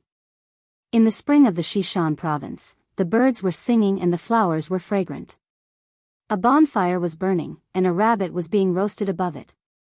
The aroma of the meat had begun to spread. Lu Bai kept turning the stick, and he was sweating profusely. Lin Muyu was lying on the grass with her arms as a pillow.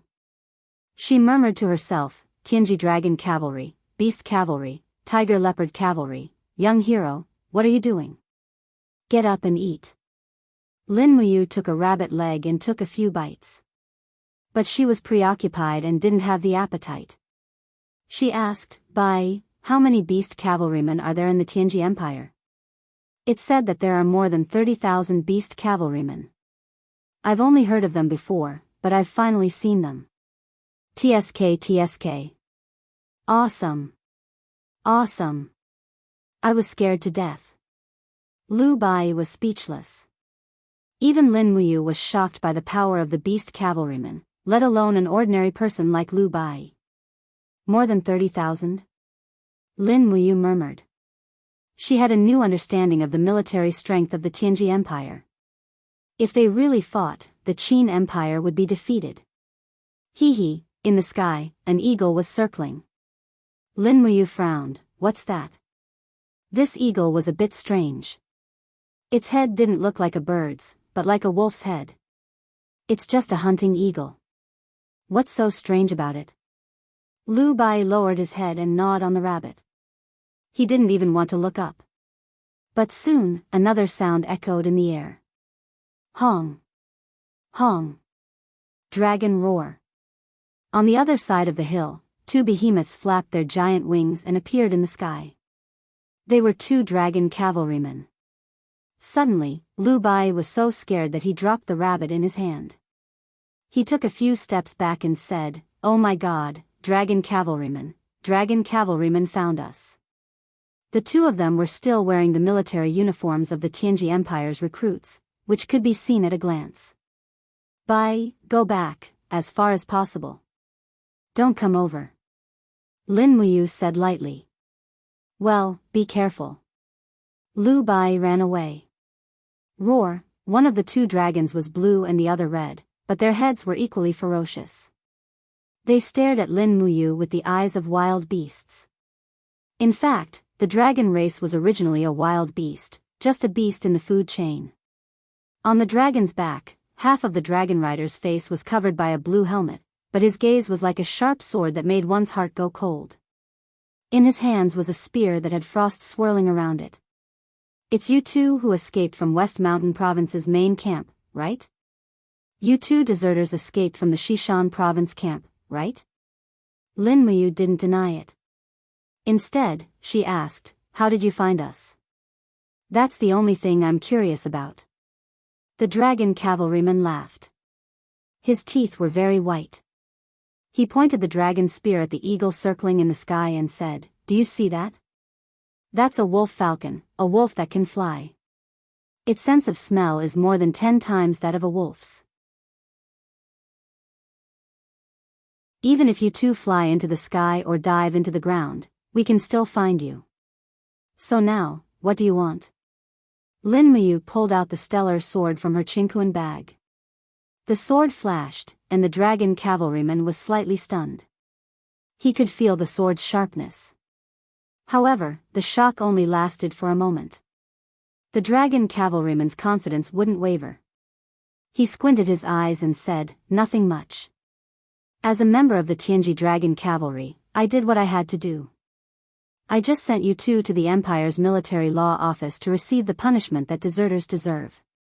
Let me give you a piece of advice. Don't try to resist.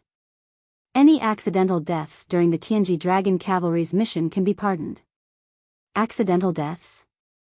Lin Muyu couldn't help but laugh. She said, You're dreaming. You actually want to kill me? Tell me, what are your names? I don't want to kill you, and I still don't know your names. Impudent. Arrogant. The two dragon riders roared together. However, they were obviously nobles, and they still maintained the self-restraint that nobles should have.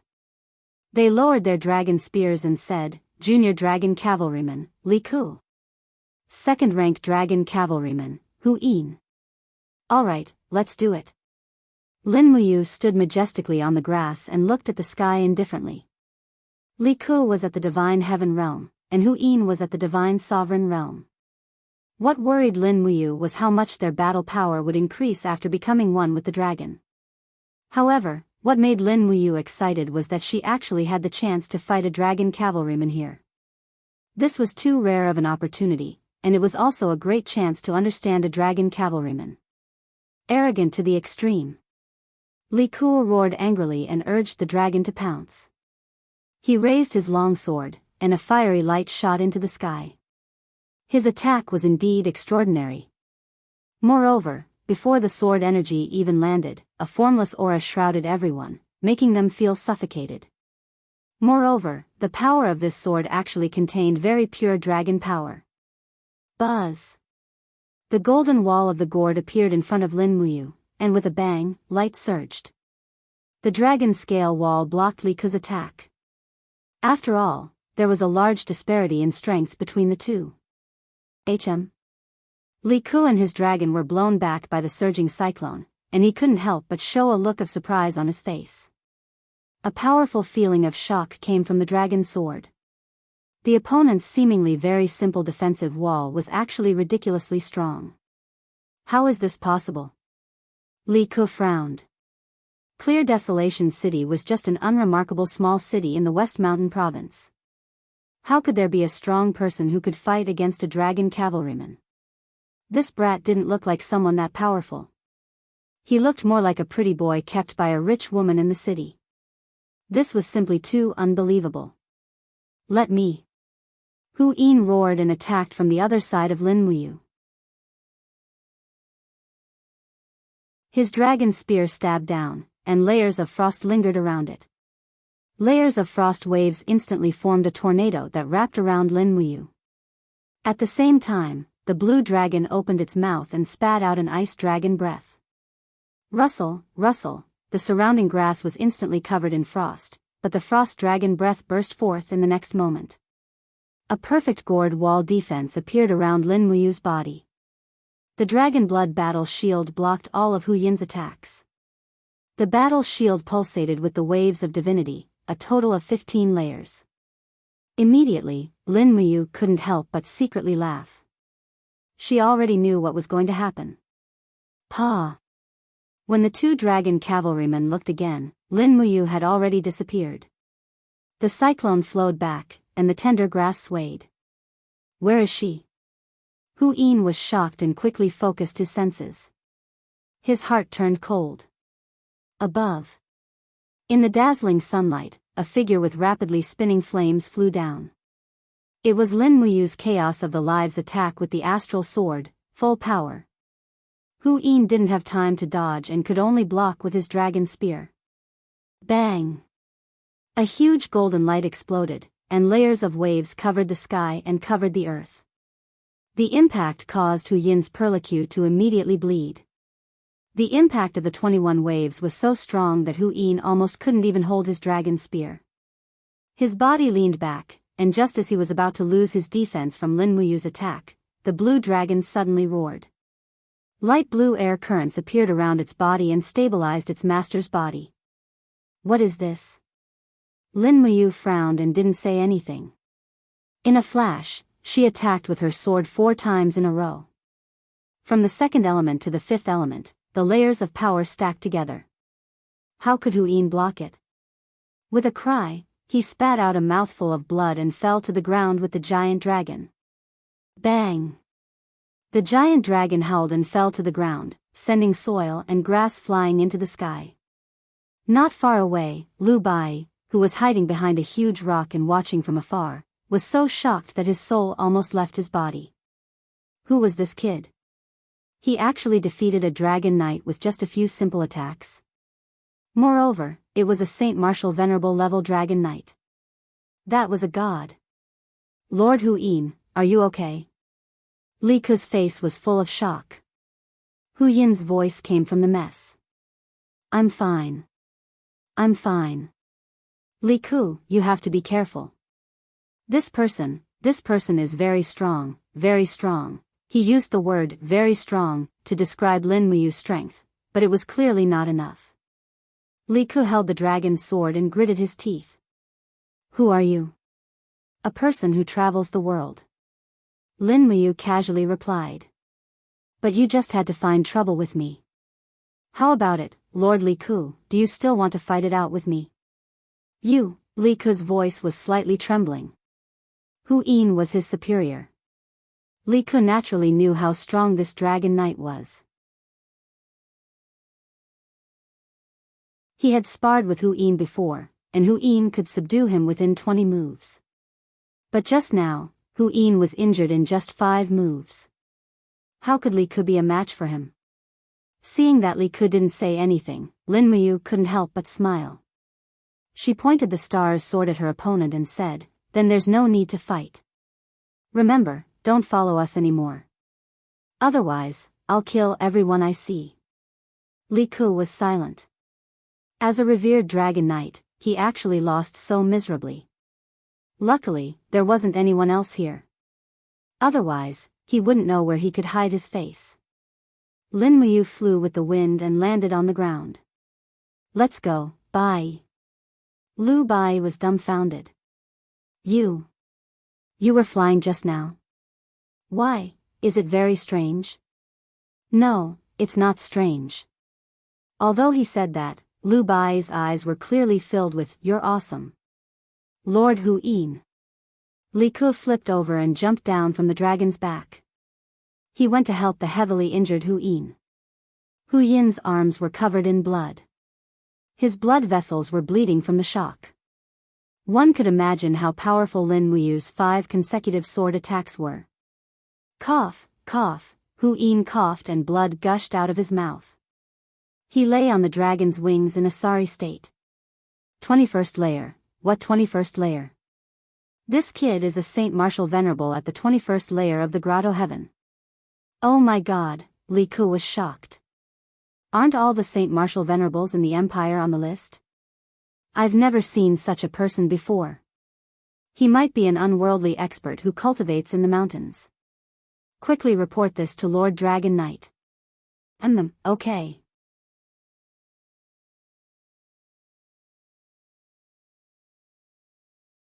Chapter 731. The bell rang a total of 24 times. It was silent in Zetian Palace Hall, and all the officials knelt on the ground. This was a way to cherish the memory of Empress Qin Yin. In year 7736 of the Empire calendar, Empress Qin Yin had died in the blood-red abyss. For years had passed, but everyone knew that on the day Qin Yin had died, she had just turned 24 years old. Even though the 3 kings were ruling the world now, everyone still believed that Qin Yin would return. This was because she was the legitimate heir of the Qin clan, and she was also the only person in the imperial family who possessed the divine essence. After the bell rang, Shengguan Jingyue, who was wearing the robes of the chief female official, walked forward and extended her hand, saying, "Sirs, please rise." Everyone stood up one after another, and when they raised their heads, they saw Qin Yan and Feng Jixing standing side by side in front of the throne.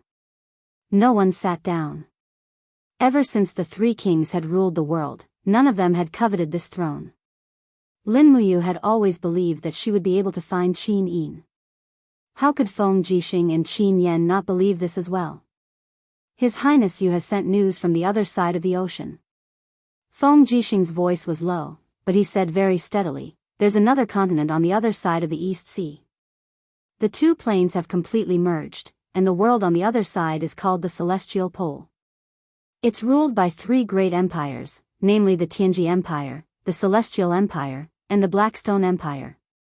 The Celestial Pole is a place where martial arts are prevalent, and their strength far surpasses our Shattered Cauldron realm. Now that Duke Wei Wei Cho is leading the Longdan army camp to defeat the Devil Race at the Heavenly Gorge, the Empire should shift its focus from the Devil Race and Iha country to the opponent on the other side of the ocean." The officials were all astonished. Some of them had heard some rumors and knew that there was another world on the other side of the Eastern Sea region, but most of them knew nothing about the Celestial Pole.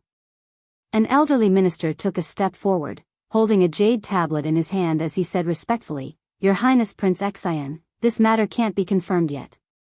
Moreover, even if there's another world on the other side of the ocean, we can send envoys over with gold, silver, and jewelry to make friends with them instead of just thinking about attacking them. The empire has been through wars for a very long time, and its national power is not as strong as before. I hope that the two of you can empathize with the suffering of the common people in the world. Feng Jixing nodded. What Count Yuyang said is somewhat reasonable, but we must be prepared for both sides. While befriending the celestial pole continent, we must also make preparations for war. There's only so much land in this world, and the three great empires of the celestial pole continent can't completely ignore the richness of the shattered cauldron realm. If we don't make preparations, we'll only become lambs waiting to be slaughtered. Count Yuyang bowed his head and said, I only hope that your highnesses will not be overly militaristic and harm my great Qin. Qin Yen was a little displeased. He frowned and said, We know what we're doing. Count Yuyang doesn't need to worry too much. Feng Jixing's gaze landed on Jin Yifan, who was at the front of the ministers, and he said, Duke Zhong, it's been hard on you to come all the way from the Seven Seas province. However, we still need Duke Zhong to come up with a plan for today's matter. How should the empire deal with it? However, Jin Yifan's dim eyes shone brightly as he said, Since the celestial pole continent is separated from us by the eastern sea, we must reorganize our navy, build new warships, and use the strength of the entire country to strengthen the defense of the three eastern provinces, Lingdong, Tongtian, and Lingkong. Other than that, we must build the magic crystal cannons with all our might. Heavy cannons will be our greatest chance of victory. Feng Jixing nodded in satisfaction. Qin Yen said, Where's the Minister of Works? The Minister of Works' white beard was already fluttering. He took a step forward and cupped his fists respectfully. This old subject is here.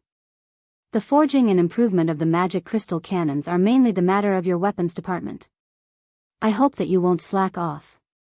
Yes, this old subject understands. At this moment, the assistant minister of the weapons department behind him said, Your Highnesses, Lord Qin Xiling has sent us a blueprint from Tongtian province. It's about building a fortress ship.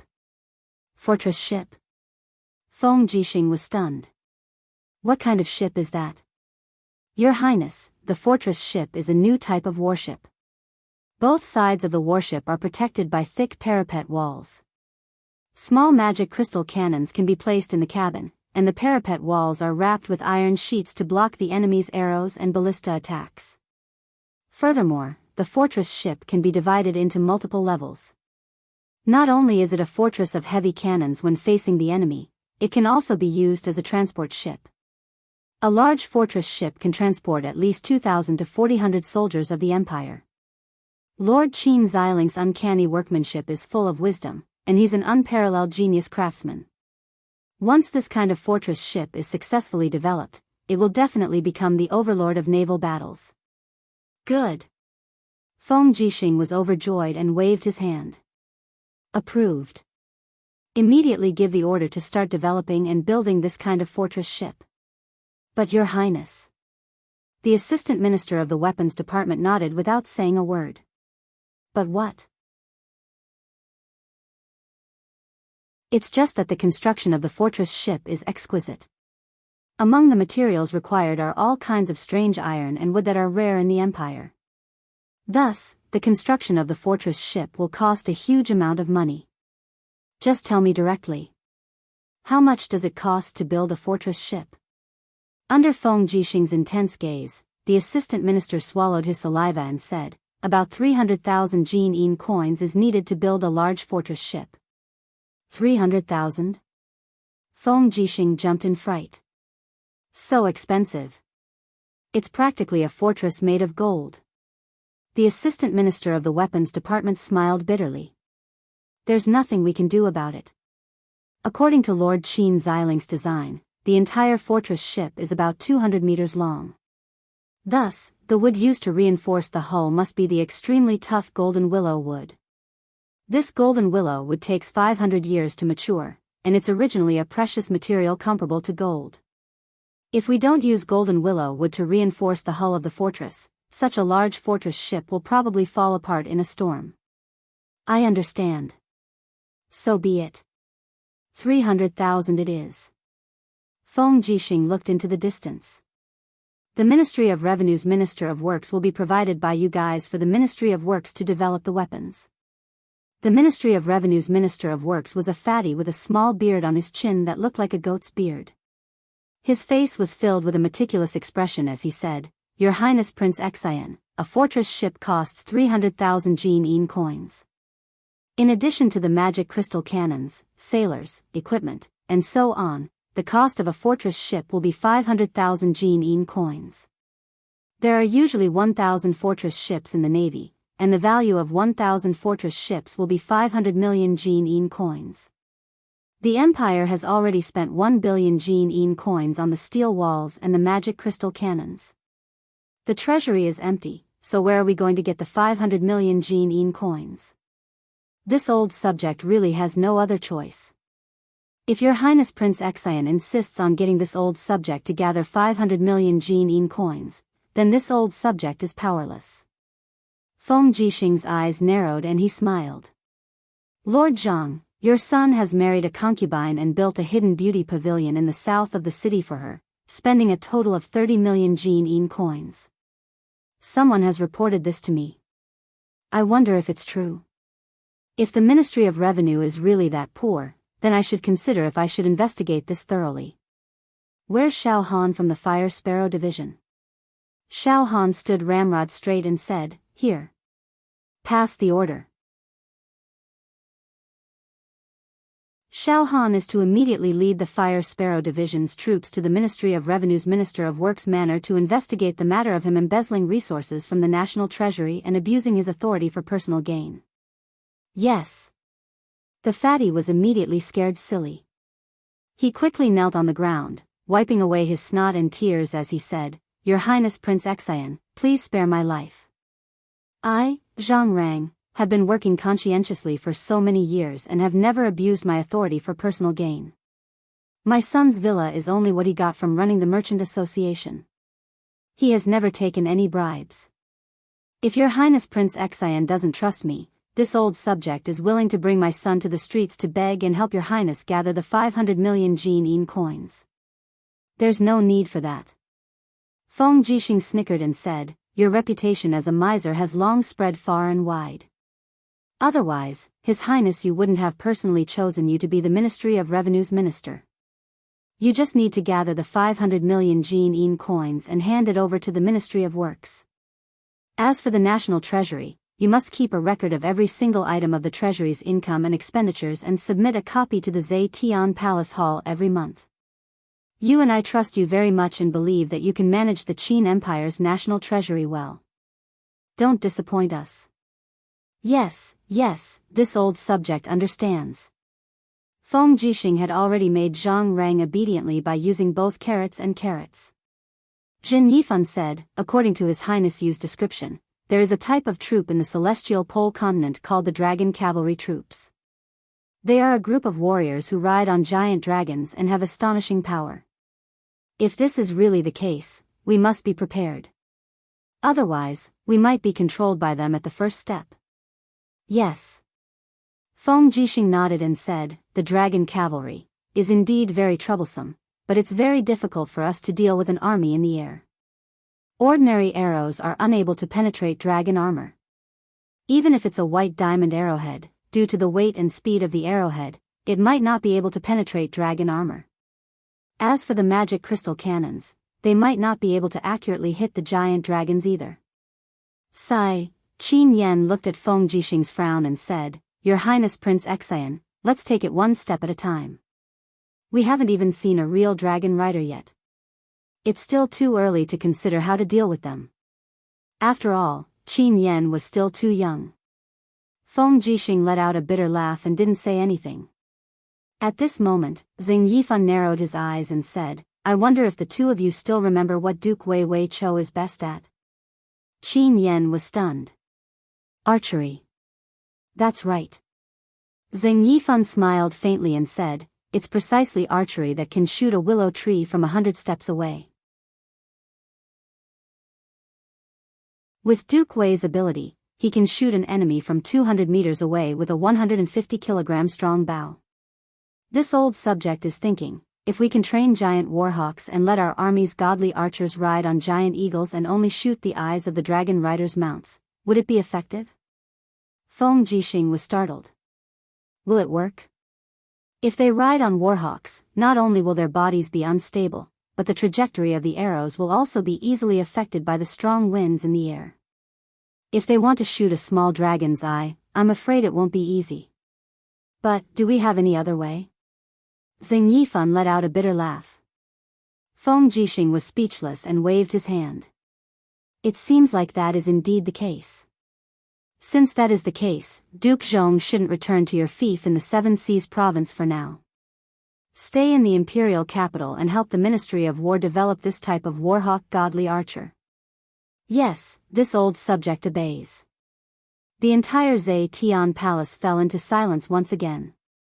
Everyone was thinking about different things, but after this conversation, Feng Jixing and Qin Yan had a preliminary impression and confidence of facing the enemy in the distance.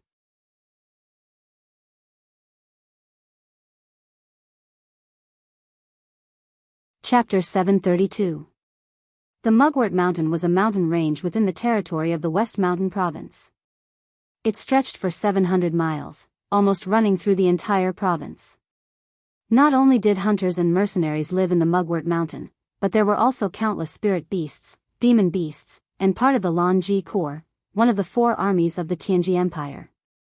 The whole Mugwort Mountain was a complicated area, and had been in turmoil for thousands of years.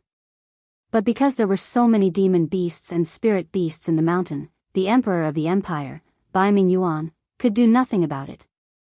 Even if he sent out the Dragon Rider Corps to wipe them out, it would be a waste of time. So, it was better to let the land run its own course. But in this way, many powerful warriors appeared. It was said that there were more than 20 Saint Martial Venerables in the Mugwort Mountain. On the south side of the Mugwort Mountain, the mountain path was difficult to walk. In the chaos, the two slowly walked on the mountain path full of thorns. Ouch, Lu Bai complained incessantly. He opened his water pouch and took a big gulp. Then, he grumbled, "Young hero, since you can fly, why don't you bring me over this mountain range? Why do we have to walk step by step and make ourselves suffer?" Lin Muyu walked in the front leisurely. This journey was really a piece of cake for him. He looked back at Lu Bai and said, "Bai, didn't you say that you want to become a Saint Martial warrior, a powerful warrior respected by all? You can't even take this hardship to become a Saint Martial warrior?" "No, Lu Bai still wanted to argue, but Lin Muyu said, "Let's go. Once I start flying, I will soon be targeted." "Do you want to be targeted by the Dragon Rider?" "But, the Dragon Rider is not a match for you at all. You are so powerful, I have seen it all." Lu Bai had developed an almost crazy admiration for Lin Muyu, his big brother. In his eyes, even if Bai Minghuan, the marshal of the empire, who was ranked among the martial gods, came here, Lin Muyu would still be able to kill him. Lin Muyu was too lazy to argue and only said, "That's because those two dragon riders were too weak. If it was a dragon rider general, an expert like Su Chuan, then I might only be able to sit and wait for death. It can't be." Lu Bai was speechless, but he didn't say anything more. He just silently circulated the elementary chapter of the Forging Dragon Bone Remnant scroll that Lin Muyu had taught him. He felt a warm current gradually emerging in his qi, and the strength he had consumed while walking was also somewhat replenished. He immediately became excited, feeling that he was about to cultivate his qi, King's fighting flame, and advance into the realm of God. Not long after, the sound of cackling came from the sky again. Lu Bai frowned. What a familiar voice. Wolf Falcon. Lin Muyu looked up and saw that the wolf falcon was indeed circling in the sky. He couldn't help but smile, and casually broke off a fist-sized stone from the side of the mountain. "Young hero, what are you doing?" Lu Bai was stunned. "This wolf falcon is at least 1,000 meters away from us. Even a godly archer might not be able to hit it. This stone of yours. Isn't it a little too superficial? Watch carefully. Lin Muyu smiled faintly, and suddenly bent his body. His whole body shot out like a bow, and the stone in his hand shot out with a shwa sound. It was so fast that the friction in the air actually caused sparks to appear, and it shot into the sky like a meteor. Pa! In the midst of the blood spurting out, the wolf falcon fell from the sky, landing in the grass not far away. Lu Bai's mouth was already wide open. Perhaps he shouldn't use common sense to measure this young ranger in front of him. Up until now, Lin Muyu hadn't mentioned a single word about his identity, so Lu Bai could only think that he was a ranger. Ranger was everywhere in the Celestial Pole. Wanderers could be found everywhere in the Celestial Pole continent. The so-called wanderers were just a group of people who cultivated martial arts and were unwilling to farm. Some had cultivated to the peak of martial arts and became a grandmaster of a generation, while some had only taken a peek at the door and finally became a hooligan who ran amok in the countryside. The majority of people belonged to the latter category. Therefore, wanderers were not worthy of the word chivalry. In their eyes, there was no chivalry to speak of. There was only power and money. Lin Muyu stepped on the shrubs and flew over, lifting the wolf falcon's corpse. It was indeed a feathered animal, but it was much larger than an ordinary falcon. The wolf's head had been smashed in half by the stone, and it looked somewhat ferocious.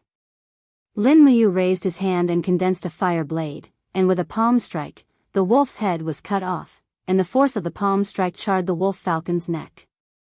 Lin Muyu leaped to Lu Bai's side, raised the wolf falcon, and said, "Look, this is enough for us to eat 3 to 5 meals. Wolf falcon, I've never eaten a wolf falcon before." Lu Bai was delighted. Isn't it just eating bird meat? Is there a need to be so happy? Lin Muyu was puzzled.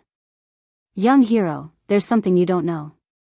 Lu Bai began to speak eloquently. This wolf falcon is also known as a dragon falcon.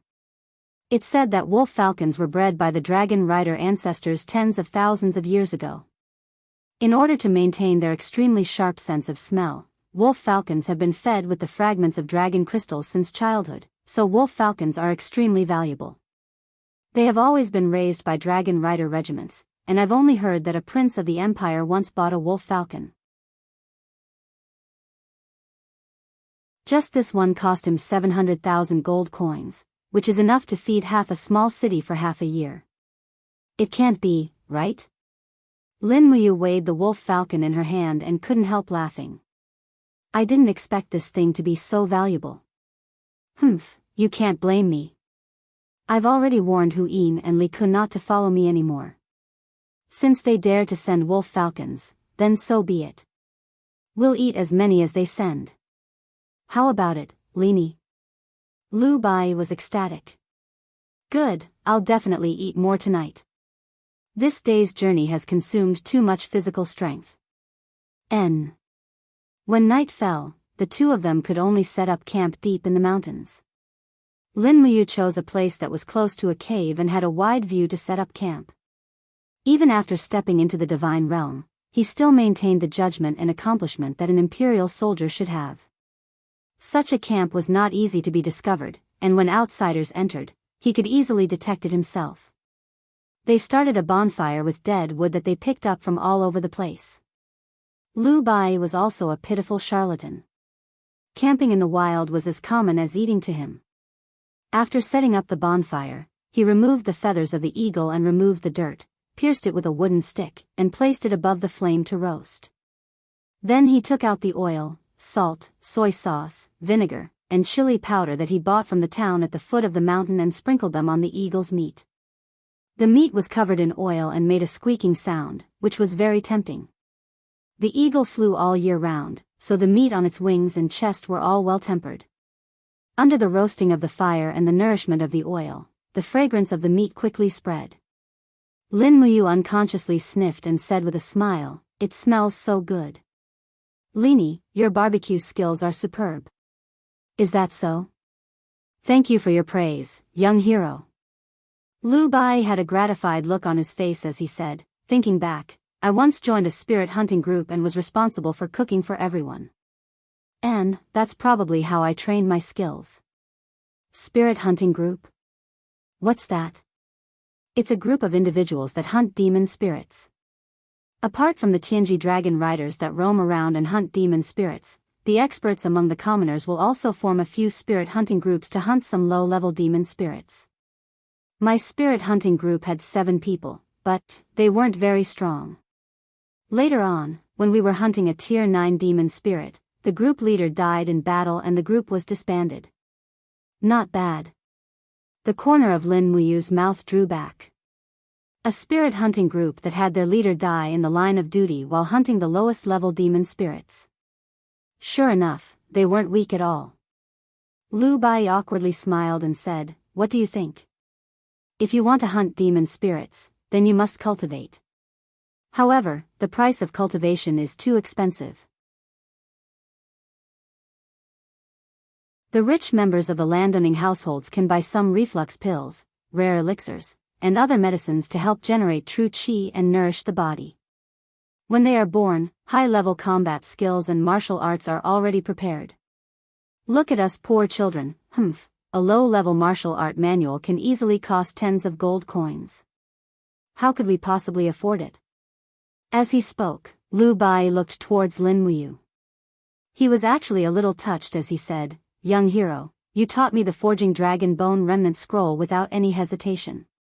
To me, Lu Bai, this is truly the grace of a new life. No need to be so polite. Don't burn the meat and wipe away your tears. It's so embarrassing." That's right, Lu Bai smiled foolishly. Although he was a swindler who read people's faces and brows, he was also a person born in poverty. His personality was still very simple and honest. This also made Lin Muyu secretly decide that before she left the celestial pole mainland, she would definitely teach Lu Bai some skills so that he could survive in this chaotic world. Not long after, the fragrance of the meat became increasingly rich. Lin Muyu could no longer hold it in. She took out a small demonic noise knife and cut off a piece of meat from the wolf falcon's chest. It was crispy and fragrant as it entered her mouth. She simply couldn't enjoy it more. The wolf falcon's meat that had been raised on dragon crystal fragments was indeed delicious. She didn't know what the heavenly jade dragon riders would think if they knew what she was thinking. They would probably cry, right? She ate heartily. It had been a long time since she had a good meal like this. After Lin Muyu ate and drank her fill, she leaned against the stone wall and closed her eyes to rest. They still had to continue their journey tomorrow, so she had to make sure that her body was at its peak. After all, in her 2-man team, Lu Bai's battle prowess was equivalent to 0, so she had to take care of everything. As for Lu Bai, after he ate and drank his fill, he took out a small, sparkling, and translucent stone from his bosom. "What's that?" asked Lin Muyu. "Demon Spirit Stone." Lu Bai said, "Have you forgotten? It's the crystallized essence of the demon spirit you killed. It's said that after refining the demon spirit stone, you can absorb a portion of the spiritual energy and convert it into your own cultivation. Otherwise, why do you think the heavenly jade dragon riders and so many cultivators would go hunting for demon spirits?" "Oh, I see," Lin Muyu nodded, smiled and asked, "Do you know how to refine it?" "I don't know. What are you looking at if you don't know?" Lin Muyu opened her hand. "I know. Come, I'll help you refine it. Just focus on absorbing the spiritual energy in the demon spirit stone."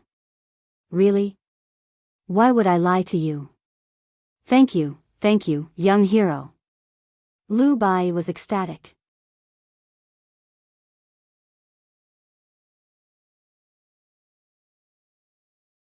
Chapter 733. Swish, swish, the night was quiet, but there was a sparkling luster under the rock walls. The divine power of the law of fire was the most suitable for tempering. The demon spirit stone in Lin Muyu's palm was constantly turning, and it had already begun to decompose into energy particles the size of pomegranate seeds. These particles were pure energy bodies, containing more than half of the spiritual power of the demon spirit when it was alive. "Lini, do your best to absorb, but don't force yourself. Yes, young hero. Lu Bai sat on the spot and circulated the elementary mental cultivation method of the forging dragon bone remnant scroll. He only felt the spiritual power constantly lingering around him. Lin Muyu was guiding him to absorb this energy from the outside world. Not long after, the spiritual power turned into a warm current and seeped into his energy sea, causing Lu Bai's originally very shallow energy sea to instantly fill up.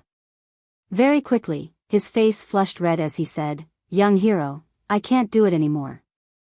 I feel like my stomach is about to explode. Stop absorbing." After stopping absorbing, Lu Bai's expression became calm. Next, he only needed to digest this spiritual power by himself. Lin Muyu looked at the demon spirit stone particles revolving in her palm. Lu Bai had only absorbed less than 1,000th of it, which was really too much of a pity. Thus, Lin Muyu circulated her energy and tried to use her supreme divine power to guide these demon spirit stone energy particles into her energy sea. Suddenly, there was a feeling of trickling into the sea. The spiritual power of this demon spirit stone was only a hair from 9 oxen compared to Lin Muyu's strength, but it was always good to have some. Not long after, the pomegranate seeds in her palm were all refined. Lin Muyu also felt as if new nutrients had been injected into his energy sea. At this moment, the demon spirit stone was only about 1/3 of his energy sea, but there was still new energy for him to absorb. For a moment, he was extremely excited. Cultivators in the Shattered Cauldron realm all had a bottleneck: martial soul cultivation. When the martial soul was upgraded to a certain level, it could no longer refine and absorb the energy of wild beasts. This was also the reason why many people were stuck at a certain level for decades or even centuries. Only when the martial soul was upgraded could they absorb and refine the spirit of wild beasts to increase their strength. Normally, they couldn't absorb any energy from the spirit of wild beasts. At this moment, Lin Muyu finally understood why there were so many sacred martial gods, sacred martial kings, and sacred martial venerables in the celestial pole continent. The reason was Demon Spirit Stone. Demon Spirit Stone could be used by cultivators at any time throughout the year. This was more than twice the effort for half the result. Demon Spirit Stone would be the dominant factor of the continent in the future. To the people of the celestial pole continent, the Shattered Cauldron realm was a piece of juicy meat. However, at this moment, Lin Muyu changed her view. To the cultivators of the Shattered Cauldron realm, the celestial pole continent was the real juicy meat. Very quickly, he made up his mind that he must collect enough demon spirit stones in the heavenly greatness continent before returning to the empire. If he had enough demon spirit stone, Chiao could step into the god realm and maintain his youthful appearance forever. If he had enough demon spirit stone, Guiyang could easily step into the saint realm and stop aging. Then he could cultivate to become a god and obtain eternal life. If he had enough demon spirit stone, the Qin Empire could also cultivate enough divine kings and divine emperors to compete with the experts in the celestial pole continent. For a moment, Lin Muyu felt that the burden on his shoulders was too heavy. He was very clear about how precious demon spirit stone was. However, people in the celestial pole continent were also very clear that to get enough demon spirit stone of a high enough level, one had to fight for it with a sword. He couldn't help but feel regretful. When he was in the clear desolation city, he should have taken the risk and snatched the demon spirit stone from Su Chuan. That was an excellent treasure. However, it was too late to regret. There was no medicine for regret in this world. Late at night, Lu Bai covered himself with some straw and fell asleep. Lin Muyu, on the other hand, couldn't fall asleep. His gaze was fixed on the fertile forest in the distance. The people of the celestial pole were trying to crush the mountains and rivers that Qin Yin had painstakingly unified. No matter what, even if he had to risk his life, he had to stop them.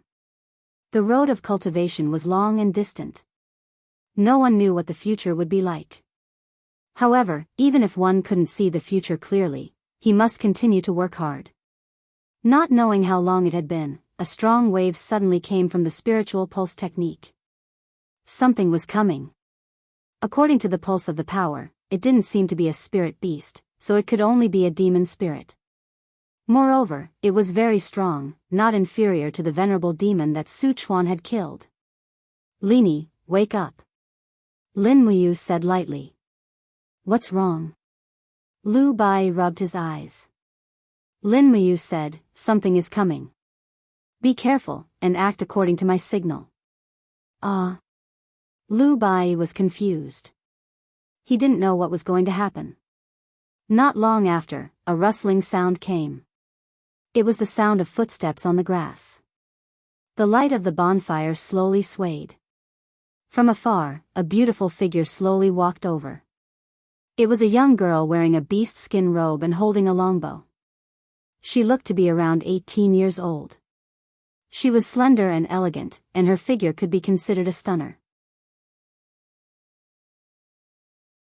She was curvaceous, and the beast skin robe couldn't wrap around her. Wah, Lu Bai's eyes started to shine. It's a young girl from a hunter family. What a stunner. Lin Muyu sneered. Your cultivation is too shallow. You can't see what's beneath the surface. Oh. Lu Bai smiled. It's because my cultivation is too shallow that I'm moved by women's charms. I'm not like you.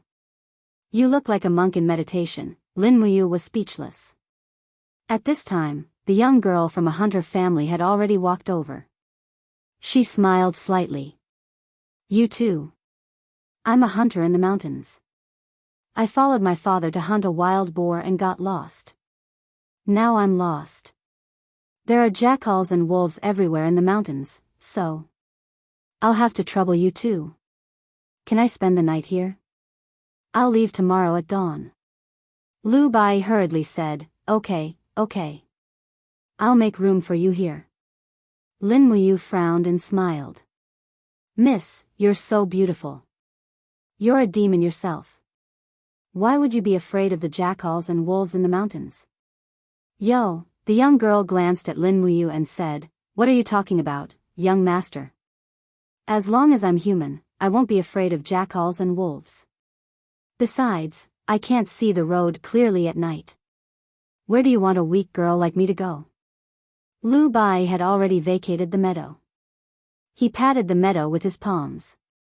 Miss, you can sleep here tonight. I'll protect you. By the way, I haven't asked for your name. My name is Lu Lian. Thank you for your care, young master. As she spoke, Lu Lian didn't go to Lu Bai's side. Instead, she walked directly to Lin Muyu's side and sat down by the campfire. She said, I'll stay here. The mountain winds are strong and it's quite cold at night. Don't you think so, young master? She blew the wind by her ear. A warm feeling came to Lin Muyu's ear. Lu Bai's face turned green. He was so attentive, but the young girl didn't buy it at all. Instead, she went to Lin Muyu's side. This was indeed a world where looks mattered. Could one get many women just because he was handsome? I, Lu Bai, am not convinced. He thought silently. However, Lin Muyu didn't think that the intimate attitude of the young girl was a good thing.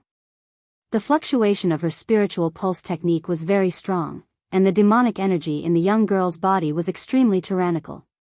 As expected, demonic spirits were different from the spiritual beasts in the Shattered Cauldron realm. High-level demonic spirits could transform, and could even transform into such a beautiful woman. No wonder so many people fell for it. If she wasn't here today, Lu Bai would have fallen for it without a doubt. It would be fine if he could get intimate with her before he died, but if he didn't even enjoy this, then his death would have been too unjust. Of course, at this moment, Lu Bai's face turned green. He watched as the young girl leaned against Lin Muyu's side and spoke with a smile. She even used her big and round breasts to rub against Lin Muyu's arm. That feeling must be big and soft, right? Lin Muyu was silent. Soft my ass. Her arm felt as if it was being pressed by a shield. It was ice cold. This young girl was cold all over. She was clearly a cold-blooded demonic spirit. Is that enough? He turned his face and looked at the young girl. A faint golden light shone in his eyes as he said, "How many people have you harmed with this method?" "Yo, he, the young girl's expression suddenly changed. She laughed exaggeratedly and said, "Young man, you have some skills. You're actually unmoved even after this. I think you're clearly not a man. You're not even interested in touching a delicious meal that's delivered to your doorstep. Is that so?" The speed of his attack was extremely fast. He opened his 5 fingers and grabbed the young girl's neck. He used all his strength to throw her out. Bang! With a loud sound, the young girl rolled far away among the rocks. What the hell? Lu Bai's jaw was about to hit the ground. "Young hero, you're too ruthless. You're playing with such violence. How can the young lady stand it? Can't you be gentle? Look for yourself. What kind of young lady is she?" When Lu Bai looked again, he was scared out of his wits. Among the rocks, the beautiful face had already been torn into pieces. What replaced it was a giant head that looked like a lizard.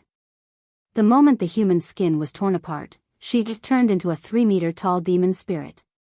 There were a total of 2 colors on its neck. One was red, and the other was green. This was a Demon King level demon spirit. "It's over. I'm dead." Lu Bai's expression was filled with panic.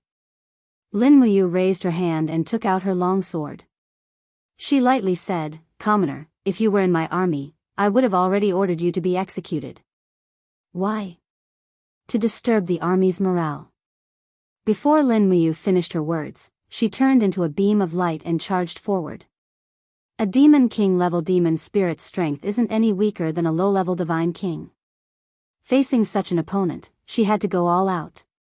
Her first move was the Stellar Arts Winding River of Falling Moon. The sword light turned into a crescent moon as it heavily slammed into the demon spirit's neck. Boom, golden light rippled out. Lin Muyu's sword did not manage to cut off the Demon King's head. It only managed to cut off a few of its scales.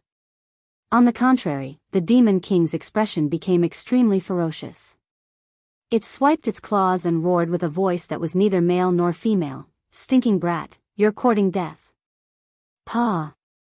Golden light burst out. The Demon King's claws actually passed through the dragon blood shield and directly slapped onto Lin Muyu's arm. Instantly, a burning pain came from her arm. She was bleeding. What a powerful Demon King. In just 1 round, it had already caused a superficial wound on Lin Muyu. You're tuning into the Romantic Tales YouTube channel. Don't forget to subscribe and join us on this journey to catch the most captivating stories.